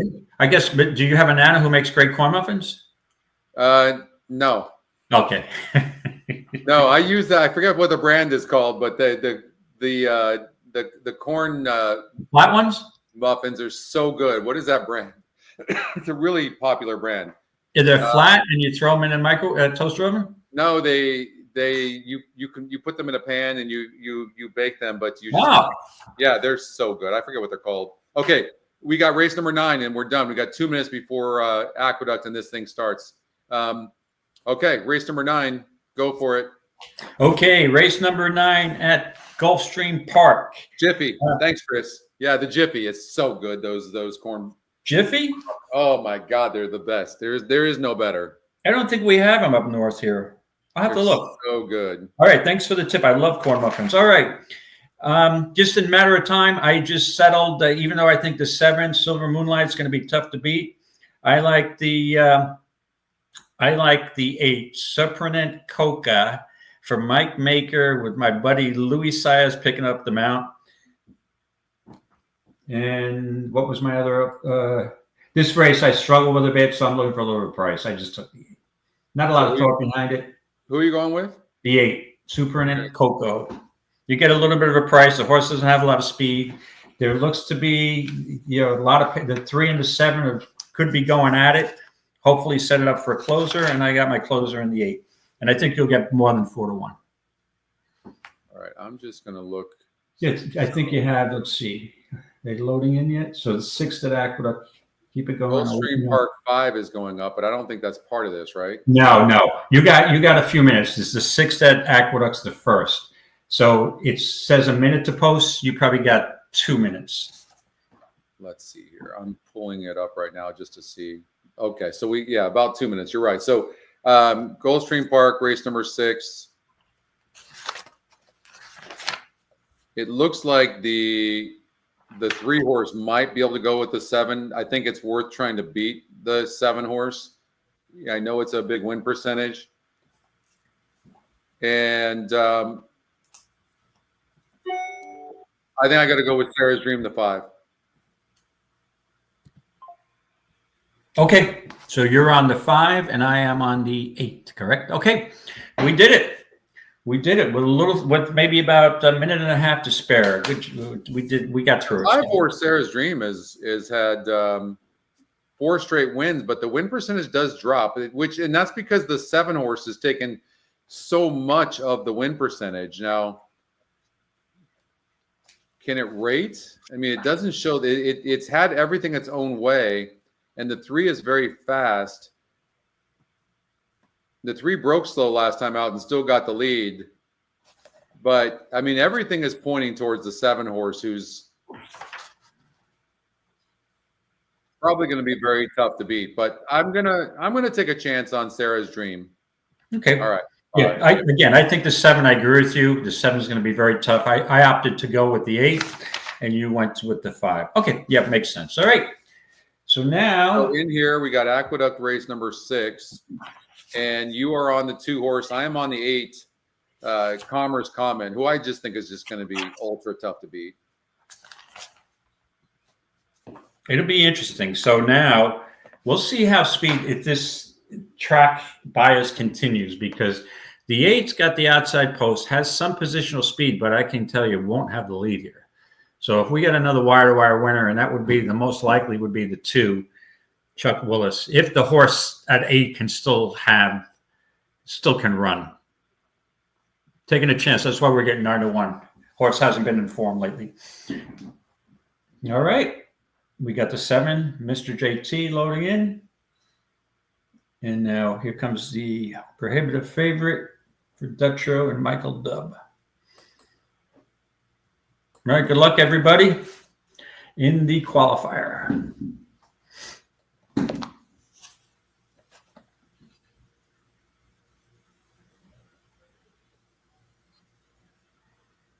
Now the 2 is gunning for the lead and will get it rather easily.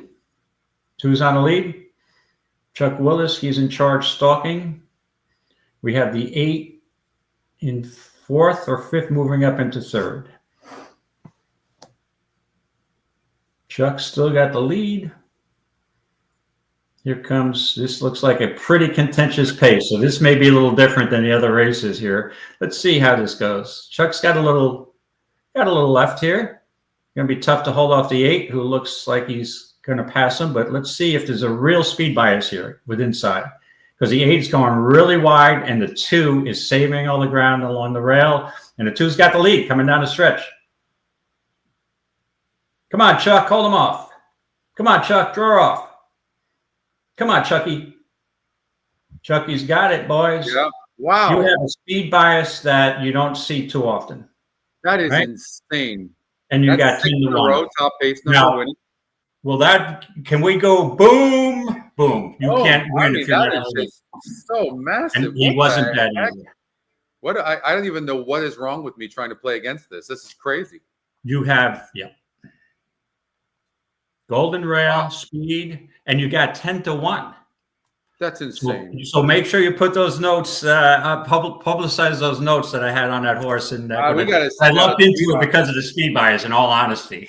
6 straight. Okay, we got to look at this real quick. Like, we have time. Like, holy hell. I've never seen anything like this. Look at this. Top pace number wins the race. And the other 2 speeds. Top pace number wins the race. Like 1980. Like, that horse paid $19.80. First one paid $13. $19.80. Top pace number 410. Top pace number $5.10. Top pace number $16. Top pace number is going to pay $23. Holy crap. And he really won easy. That is sick. Mm-hmm. Wow, you just keep on thinking with every race, okay, that's going to stop, but it doesn't. That's what I had mentioned. Somebody had pointed out that, I think it was Tony. Oh, usually, there are more contentious races coming up, but I've seen this scenario before. I've seen this play out before. Like, it doesn't matter. You got this. This is just a ridiculously speed bias track. But hey, listen, if you can, at 10 to 1, I just made a nice. I'm giving myself a boom. I made a nice win bet on it. Because good, David. Nice going. Wow. Yeah, I mean, I love for the EquinEdge community that's catching this right now. Like, I'm just such a cynic. I just can't believe it.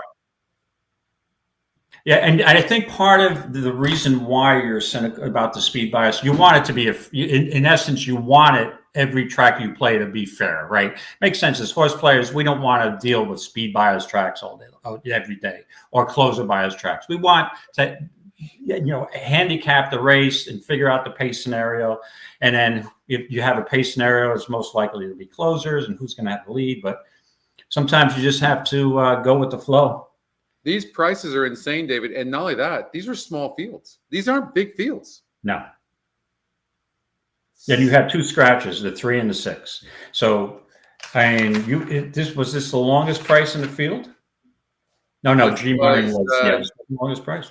Well, the 5 was the longest price. Right, and it makes sense. I understand that this Chuck Willis hasn't won in a while since July, has been off form, but has been, has speed and has been competing against better horses. And 3 for 5 lifetime, 11 for 35, got a winning profile, just has been kind of out of form. Yeah. But you give it back to track it likes, and it's also, speed bias. What an advantage it had today. Insane. All right. All right, so I'm on the 10 horse here over at Tampa.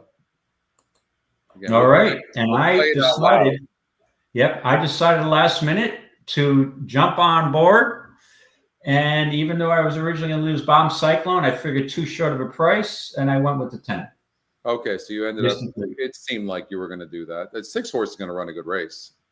Yeah, 8 to 5. But again, in these contests, and same thing when you're at the NHC, if you are close with 2 horses and you get a better price on one, normally, unless you have 2 entries, I would always go with the longer price. And again, you have the option to bet it for real money. I have the option to bet real Bomb Cyclone for real money. So that works for me. All right. 3 to 2. Yeah. See, yeah, I like the 5 to 1 on that horse. I don't love the post, but I'll take the shot. I will say, watch the 2 or the 4 horse for, maybe as horses that can be third. Like that 4 horse at 42 to 1 could be in the 3rd spot here. So maybe something to watch. Okay. Look at this. We got on Chuck Willis $23 to win, $15 to place. Insane. That is just nuts on a speed bias track. No. And again, I don't pretend that, hindsight's 20/20 and I don't want a red board, but we gave you this horse earlier because of the speed bias. By the way, we've got a late pick 5 coming up here in 19 minutes. Now we have Tampa Bay we're going to have to go to, but then there's really nothing after that. I say, if you're game, that after the Tampa race, we go and we start looking at a pick 5 at Gulfstream Park. You down for that? Sure. And I will tell you this. Holy shit. I just pulled up the feeder. We must, a qualifier, we have 376 entries, and there's over 50 people who have the 2 horse. And it's because we have a lot of sharp players out there that realize the speed bias, that seems like a lot for a 10 to 1 shot.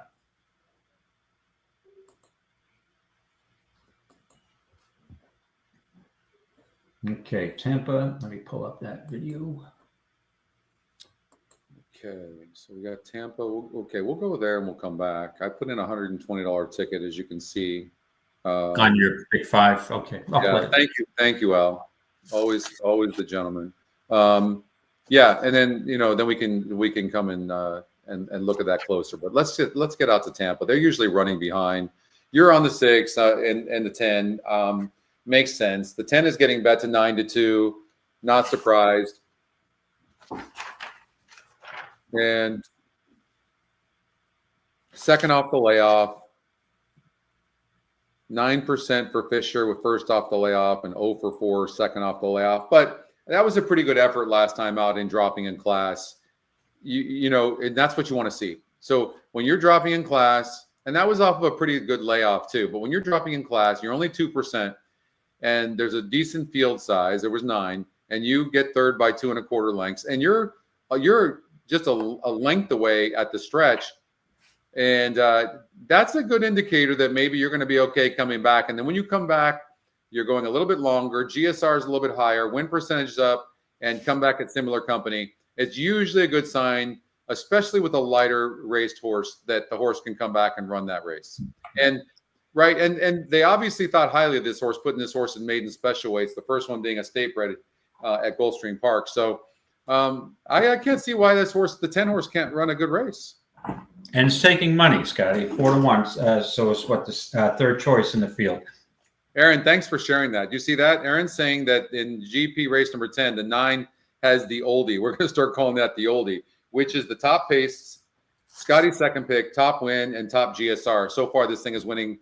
Nobody knows now, but 78% minimum, 80%, at least in the last 20 or 30 samples. I want to make sure we don't miss this race at Tampa. Sorry, we can't show you the race, folks, but we don't have that approval. They're at the gate, so we'll stay here, and then we'll take a look at what Aaron's saying in the 10.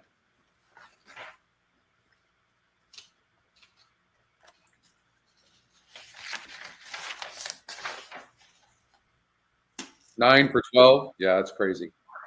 Wow. Race 10, the 9, number 9.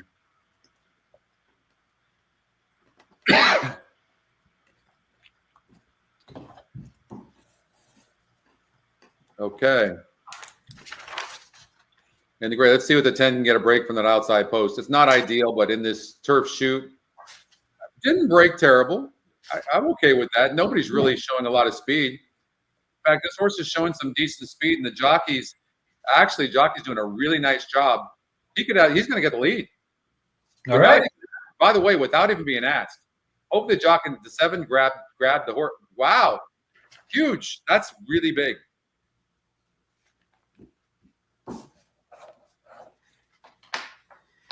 All right, 9 72. wide.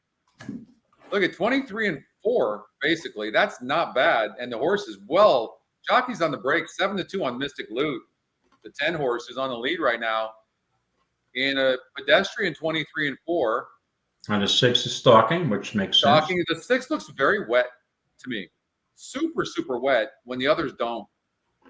7-42-1 struggling already. And nobody's really, the only horse close to the 10 is within 2 lengths of any kind of chance. Is the one horse is about 5 lengths back right now and making up some ground. This is super interesting right now. I would use the phrase moist on the 6. The 6 looks like it's going to run right by them. The 10 may have had it. All right, let's see. Really asking the 10 now. He is. Yeah, I think the 10's shortening. Yeah, 10's unfortunately. Yeah, 10's done. Yeah. This is the logical favorite that hopefully holds on. Okay, doesn't cost me. Yeah, that's a disappointing effort from the 10. Yes, had the lead. Such an easy lead. Right. Over wins at 6-7. Wow. I tell you what, everything we saw with the 10 early would have just been, was really nice to see, honestly. Right. Yeah. Well, that's well, yeah, I went off the 6 to go to the 10 for the bigger price, and again, even money, that's not going to hurt you too bad in a contest in the feeder. By the way, Santa Anita race number 1 is coming up in 11 minutes from now, and we will show you those races live as well. But we got to go to Gulfstream Park right now, David, and we need to do that was a really poor race. That 10 horse looked beautiful. Yeah, coming out. Yep, nice easy lead, and just started shorting the strides down the stretch. Yeah.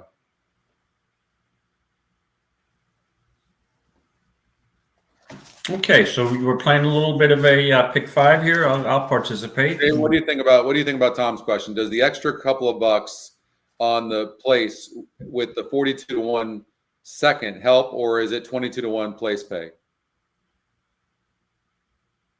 I don't get it. I think he's talking about in the last race. 6 was washed out, right? Yeah, exactly. It was a poor race. So you're saying the horse that finished second was 42-1? What was the 7 horse who finished second at 22-1? Oh, you as far as the tournament goes, is it better to have it's better to have the 7 horse? Yeah. Oh, absolutely. The 7 horse ran second. Yeah. And, Oh yeah, well, yeah, absolutely. Yeah, Oh, that's the horse that we should have. That's the horse to play. You'll get 18 to $22. The payout will be a little bit less than the place because the favorite won the race, though. So it won't. You might. It's not necessarily going to pay you 22-1. You can get the favorite out of the money. It's going to pay even more. I'm going to say you're going to get between $15 and $19 to place. Yeah.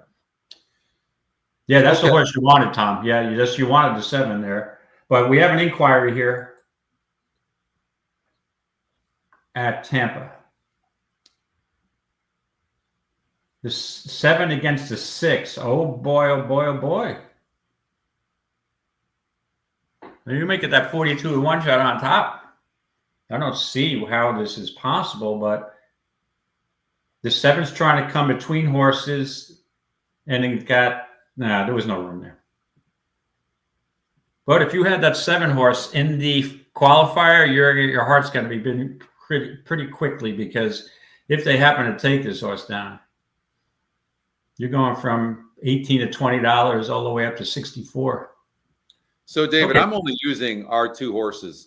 You like the 4, I like the 1 and 4. I'm only using those horses here in the pick 6 or in the pick 5. Great pick 5. Yeah. There's a $217,000 carryover into here. This should be $800,000 to $1.2 million easy. And then we didn't do race number 7 for some reason. Did you happen to handicap race number 7 at all? Yes, I did. Yeah. So I did. I will tell you, in the 6th, I would opt for, in addition to yours, I would use also the 3. So I have down here 1, 3, 4 in my pick 5. Where? Oh, at the 6th race, 1, 3, 4. Okay. So if you want to go to the 7th, I think I did look at this race. I think the 2, Keep the Dream Alive, is very live. This is for Belmont. Off race. Which race? I'm sorry. Which race? 7th race. Okay, right, the 2. Second leg. Yeah. No, I added it. I already added it, so we can go on to the next. Race number 8. So who do you have in race 7? 1 and 2? I'm doing it all in there in the pick 6. Oh, okay. So I would do 1 and 2, but if you want to do all, that's fine. 1 and 2. I had the I liked the which one did I like? I like the 1. Oh yeah, you like the 1, and I like the 1 a lot. Yeah, the only thing I'll say is that based on that inside post at a mile, slow pace, and having the lead, you would think it concerns me that horse at 5-1 just kind of stopped. So, but I think this is a big drop in class for the 4. The 4 is a big drop in class. The 5 horse, a first time starter, is training really good in a race that looks wide open. That's why I added it. And then Be a Queen. This one's just dropping big time in class. We don't know who's going to show up. And this one is dropping in class as well. I mean, big in class, 12 points on the cutback for Ken McPeak. I just thought, I don't have a clue who's going to win that race. The 7th? Yeah. Yeah. So, at 2 turns at Gulfstream, I prefer the inside posts. And I really think the 2, I mean, I could almost get to the point where I could probably just use the 1 and the 2 here. I just think the 2, that race on the sloppy track, is an absolute throwout. This horse is a $250,000 sale into mischief, should like the 2 turns, and throw out that sloppy track. And Mott's always better second time out than first, and stretching out. This horse seems to be really live here to me. All right, so I'm going to use in race number 8, I'm going to use your horse and my horse. We're going to use the 5 and the 8. Okay. 5 and the 8, I'm good with. Okay. And then what about race number 10? Did we go past the 9th? We're using 5 and 8 in the 9th. Oh, 5 and 8 in the 9th. And then in the 8th race, we're using the 5, 6, 8. You had the 5. I had the 8. The 6 horse is 8-5 EE morning line. Jockey trainer combinations 27% with Safi Joseph. We don't want to get beat by that horse. So Correct. we'll use the 5. I'm on board. Perfect. Okay. Perfect. And then the 10th race, the system is recommending the 8 and the 9. What do you think? That's the 2 I have circled, 8 and 9. Okay. Since we have 6-7 minutes, probably 10 minutes, why don't we just look at each one real carefully? So you have a horse that's dropping from maiden special weight, but this race came up very, very tough in the one horse who draws the rail. It is 8-1 in the morning line. It does go up to 9%, and it's dropping in GSR. A lot of times you don't know who the hell's going to show up in a race like this. Yeah. I mean, this horse could sneak up, and why is it 8-1 in a race that looks wide open? That makes me a little bit nervous. And you need to have speed in these races at going 5.5 usually. And, you know, the 9 does, the 8 does, but the 8 could get in between horses. I think this race is sneaky tough. Yeah, it is. But it looked like the 9 from the outside post is in a great spot here. And I like the 8 dropping back down to that 35 class. And just to don't want to get off the topic, but the 5th is official at Tampa, and they left the results stand 6/7. And the 7, you get the cap price for place because it ended up paying $26.60. So you'll get your $22. What about the 6 horse, Little Town Street, who actually has some speed, gets off the rail, training really good. And this one's dropping in class. Win percentage goes up. It's synthetic, so I have to just not even look at the GSRs. So yeah, you know what I mean? Like, just can't do it because it just throws me off to see these low GSRs. But if you're looking at the morning lines, the 6 horse is 9-2 on the morning line, projects to be close to the pace. Look at the race simulator. It has the EquinEdge long shot. Listen, remember, these are separate. So you've got the algorithm in the long shot and the race simulator saying the 3 is going to win, and is also 19%. Like, maybe this isn't a horse we should be leaving out. The 3, I mean, 25 claimer off the claim for Scott Acker. Safe ground on the inside, has tactical speed. And hit gate last time out, so would have been probably a little closer and probably would have won or may have won the race without hit the gate, bumped early, was 6th path last time out, floated out, had trouble. I have a feeling this horse is a bit of a sleeper. Yeah. I would agree with you, and that horse may be live, and I like the jockey staying on. So why don't we do a we don't know this second time starter here what the 6 is going to do. Why don't we do a 3-6 8 9?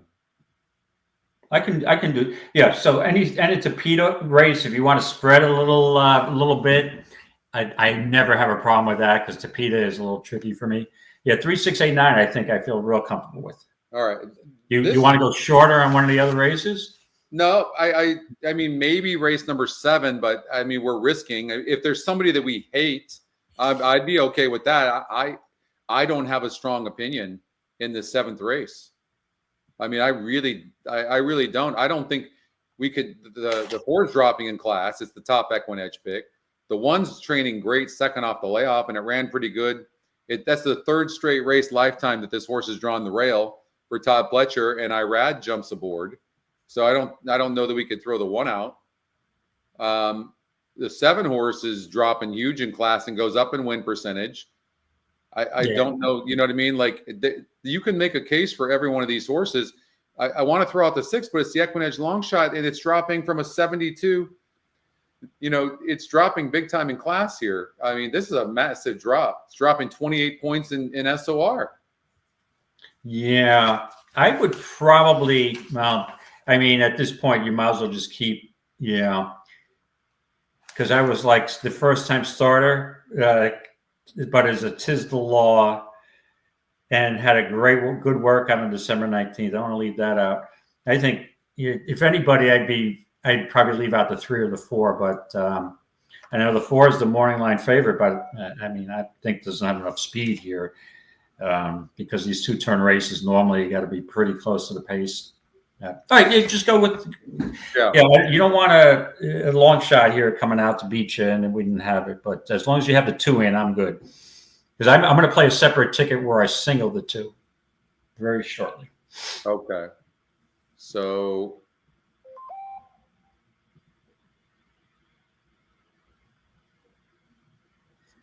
we got about 4. we didn't look. We didn't look. We were supposed to look at the race number 10 to 9. Okay. Yeah, we used them. We used this 360. Oh, okay, but it's the second pick. All right, it's the second pick. It's top pace.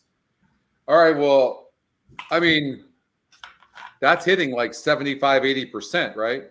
Use the 3 horse in the 8th race, David says. Hold on here. Flirtini, I did mention that I thought this horse could be on the lead for an awful long time and has won 3 races over the track. But then the 7's got to go with him.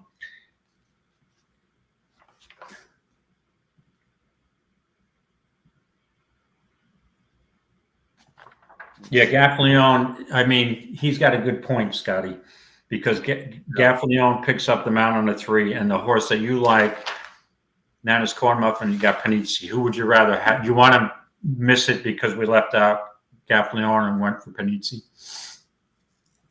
Yeah, no, yeah, absolutely. I don't know why this is not switching. The generator is not turning green. It's probably, I'm sure it's my internet. My internet's so bad here at this house. I have to figure it out. Okay, so we're adding the 3. And the thing about it is, like, don't we have to single the 9? I mean, it's freaking 80%. Like, I mean, you could do a very small ticket. Well, the issue with the 9, why I'd be reluctant to single, this horse did break its maiden at 16, and now is in for 35. I'm sorry, didn't break its maiden, just missed. Had a nice second, had the lead, but stopped. But it was pretty fast pace, and now is up to a 35 claimer. And then you have some other horses who are racing at higher levels dropping down. So which races are tougher? You want to go with the horses dropping down? I wouldn't have confidence singling a horse like this. Yeah.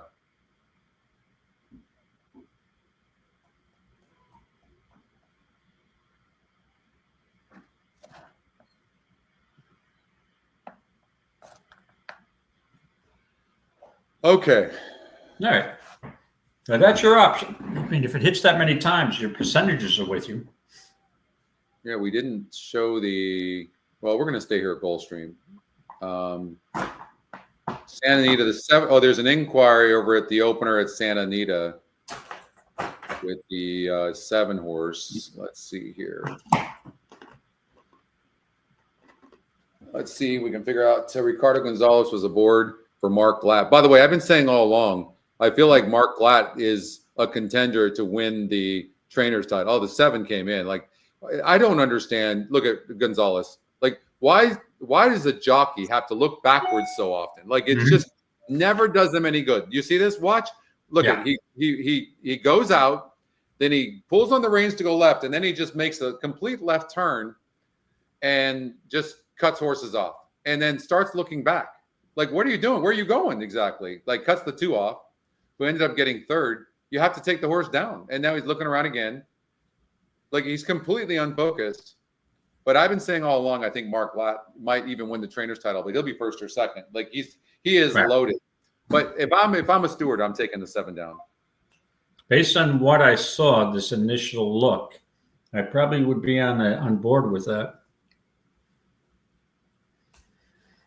All right, so we got about 4 minutes to post that Gulfstream, which probably end up being about 6 or 7 minutes, with 804,000 in the pick 5 pool.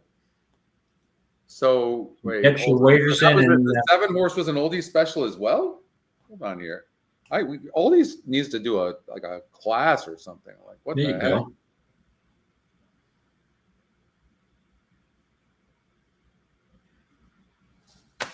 Oh, did he really say that, Chris?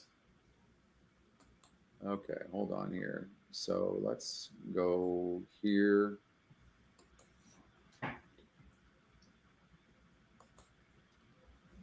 Yeah, look at that. Top pace, top win percentage, second EE pick, and top SOR. And it won. Holy shit. Mm-hmm. Like, Oldie's on. That's three. And I can tell you this, in 2 days, that's 3 in a row that have won. And what price did we get? That horse went off at 7-2. Okay. Yeah, that's a solid price. I'm going to have to start looking for that. That's, yeah, I mean, that's just insane. Good job, Oldie. Good job. I think it's going to be tough to keep that horse up. It's going to be interesting to see what the stewards do. They're still looking at it right now, but these jockeys that do that continue to look back.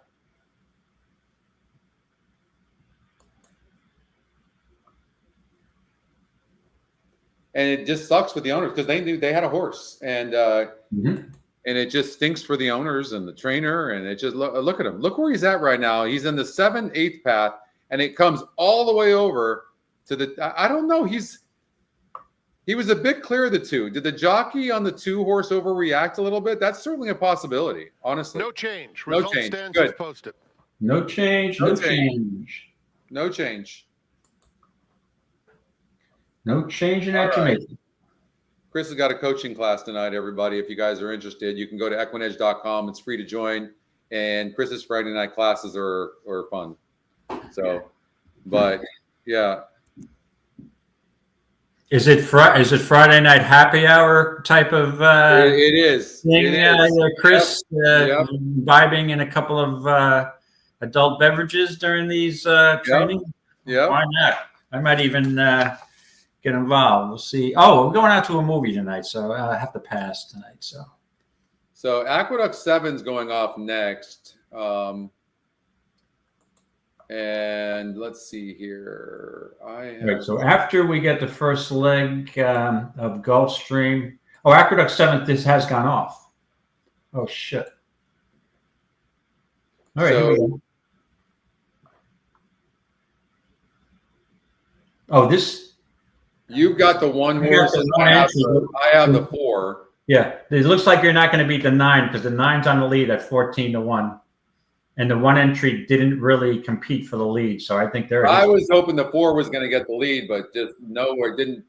If this 9 goes gate to wire, that's going to be absolutely sick. Now here comes the other halves of the entry. The 1 is closing, but based on this track, that 1 is motoring. Look at the fraction, 44 and change. That 1 is motoring. Yeah, but if the 9 holds on, this is ridiculous. Come on, one time for David. One time, get this 1 home. Come on. Oh, he's trying. Oh, no, he's trying. The 3 got the lead. Trying. Get up. Maybe for a second. Gonna get second. Well, you're definitely going to get second. The 3. Yeah, you got the rail. The 3 got the advantage on the rail. If the 1 came up the rail, probably would have won the race. You have to put a speed. You have to put a note on all this that there's a speed bias for today. So the strategy is bet back the closers when we have a fair track because they're going to be over, overlays because they didn't do well in that spot. But so many of these horses are compromised today. It's just out of control. That was Katie Davis. Katie Davis. I looked at that horse, but I thought, at 6-1, the 1 entry was just totally overbet. But you got to close it. Golden Rail. Yep. And good job by Katie. I love to see Katie win. Ever since she came on our show, she's been a big hit. All right, we'll watch this Gulfstream race and then we'll call it, David. Yes, that's what I was going to say. I'll have the Gulfstream. We'll watch this and then.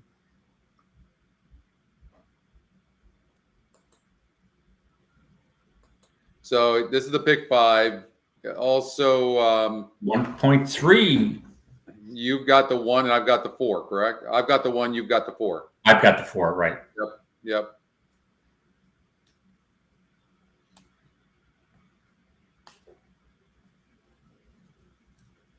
And right now there is $1.35 million. They got to be happy with that. They have to be happy with that. Absolutely. Right? Oh, yeah. And then the pick 5, we're using the 1 and the 4. Right. 1 and the 4. Patrick liked that 3 as well. That was a really tough race, though. We kind of yeah. I used the 4, hoping that the horse would get the lead, but it just wasn't fast enough. Right. And also, if you look, it's finally got a race where a closer won, but had the advantage on the rail. So if you can stick on the rail, but again, this horse, if you look at Sunday Girls PPs, this horse is either on a lead or right off of it. So it's clear that if you're a dead stone closer, even with a 44 and change, you saw the 1 flying, still couldn't get there with that outside trip. Now the 1 opted for a rail trip may have been able to win the race.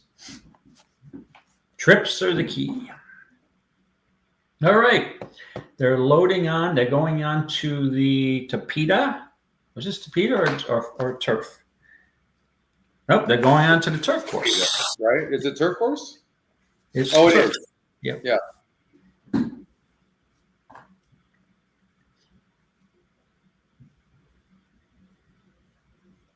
$1.4 million in climbing in this late pick 5 opportunity, and this is your final boarding call for a late pick 5 at Gulfstream. So I'm wondering, I hope we don't duel with each other, because Irad's got the rail, and you know he's going to try to protect that rail, I would imagine.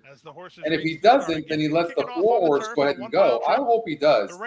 But then the 6 and the 8 are fast as well, and they might put some pressure on the outside. That's going to be interesting to see. I actually hope Irad sits. Second choice is currently 7-2. That's but the 4 horse Sassy Alley. Do you think the 4 can rate it all? Favorite, however, with the longest price in the field. Not really. I think you're going to need to have a wire-to-wire winner or stalking from second. I don't know how much this horse can rate.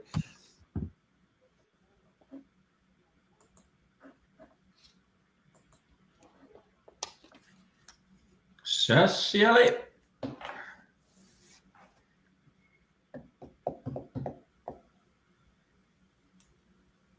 Thanks, Patrick. Good luck to you, too.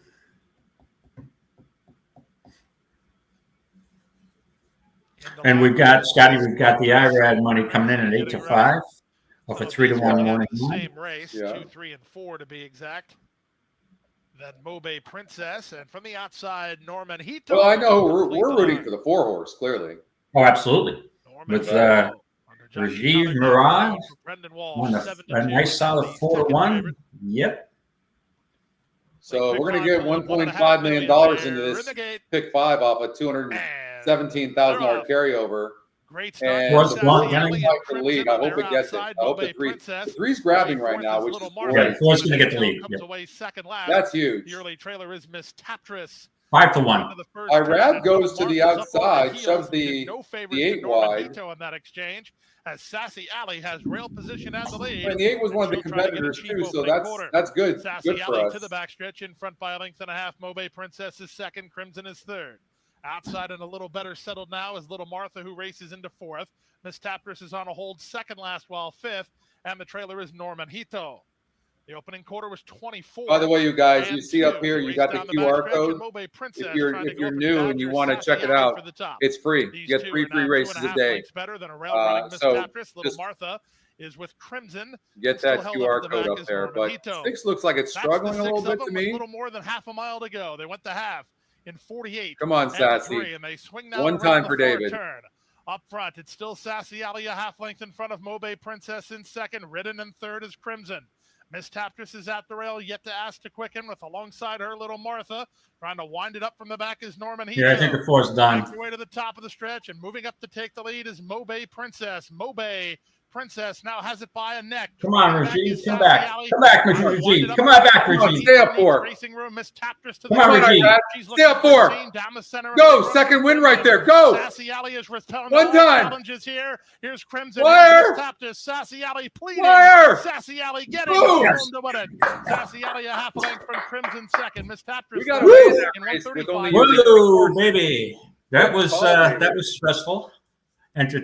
Hey, we do this for entertainment, so that's it. So 2 out of 4 in the yep. So right now I'm at 44th and should be climbing the board. Yeah, nice going. Good call. Great handicapping. That's a really good hit right there. And you got a solid 5-1 shot here. So yeah, you beat your Irad. Yeah, anytime you can beat Irad at as the favorite, you're good. Yeah, you know, first of all, the winning move in that race was getting the lead. That was the winning move. Like, great job. Right? Yeah. Let's see here. Oh, look how fast that horse was running. All right. Yeah, we got a little drama here. It should be in good position. The jockey? Like, I'll tell you what, when given the chance, Rajiv Mirage actually does a really nice job. He really does. And yeah, now, he went into semi-retirement and he's working for Naira as a racing analyst. And I heard he was going to go back in, but yeah, and I noticed from years in the past watching him, when he gets the lead and he's battling, he is good on the lead. He's got a good touch. He had to have the lead. That horse was not winning unless he got the lead. So thank God he got the lead. And the 3 horse did us a favor. Yeah, they're really good on the front end, like Dave was saying. But this is a really fun show. This went by fast today. This was a fun we had show. a good time. And before we close out, I mentioned to Tom, he said that I don't have a lot of faith. I probably won't get it done. I said, keep that positive attitude. So Tom said, I have a real shot at the NHC here. I know it's early though. So I'm going to check your name out on the leaderboard. And I hope that we're 1 and 2, and it doesn't matter what order we are, because if you finish 1 slot behind, if we finish together, you're getting the seat. Exactly. So I need the points. I'm not. Yeah. So if I'm in the, I want to be in the top 10. Tom was there last year. Yeah. Come on, Tom. You got this. You got it. You got this, Tom. I'm going to root you home. David, great job as always, and have a wonderful weekend. Okay, don't forget the stretch run tomorrow, everybody, and the chat was great today. It's great to see the mixture of the OG and the others. I don't know, the last couple of shows have been really high energy, and today was just awesome, David. So yeah, I was doubting whether I'd have high energy after this Christmas holiday of all entertaining. I'm glad the show wasn't yesterday. You guys did a great job following the day after Christmas. I was still a little groggy on Thursday, but good show. I thought we had. Thanks for everybody for tuning in and participating, and that's the key. When you're interacting with us, it makes it more fun. Good luck to you and Tom and everybody else that played in the NHC tournament. I'm rooting for you guys, and have a wonderful weekend, a wonderful rest of your Friday. Stay safe, and if we don't see you before the end of the year, happy holidays to you as well. And David, I'll talk to you later on. We'll catch you again, and everybody, may the horses be with you.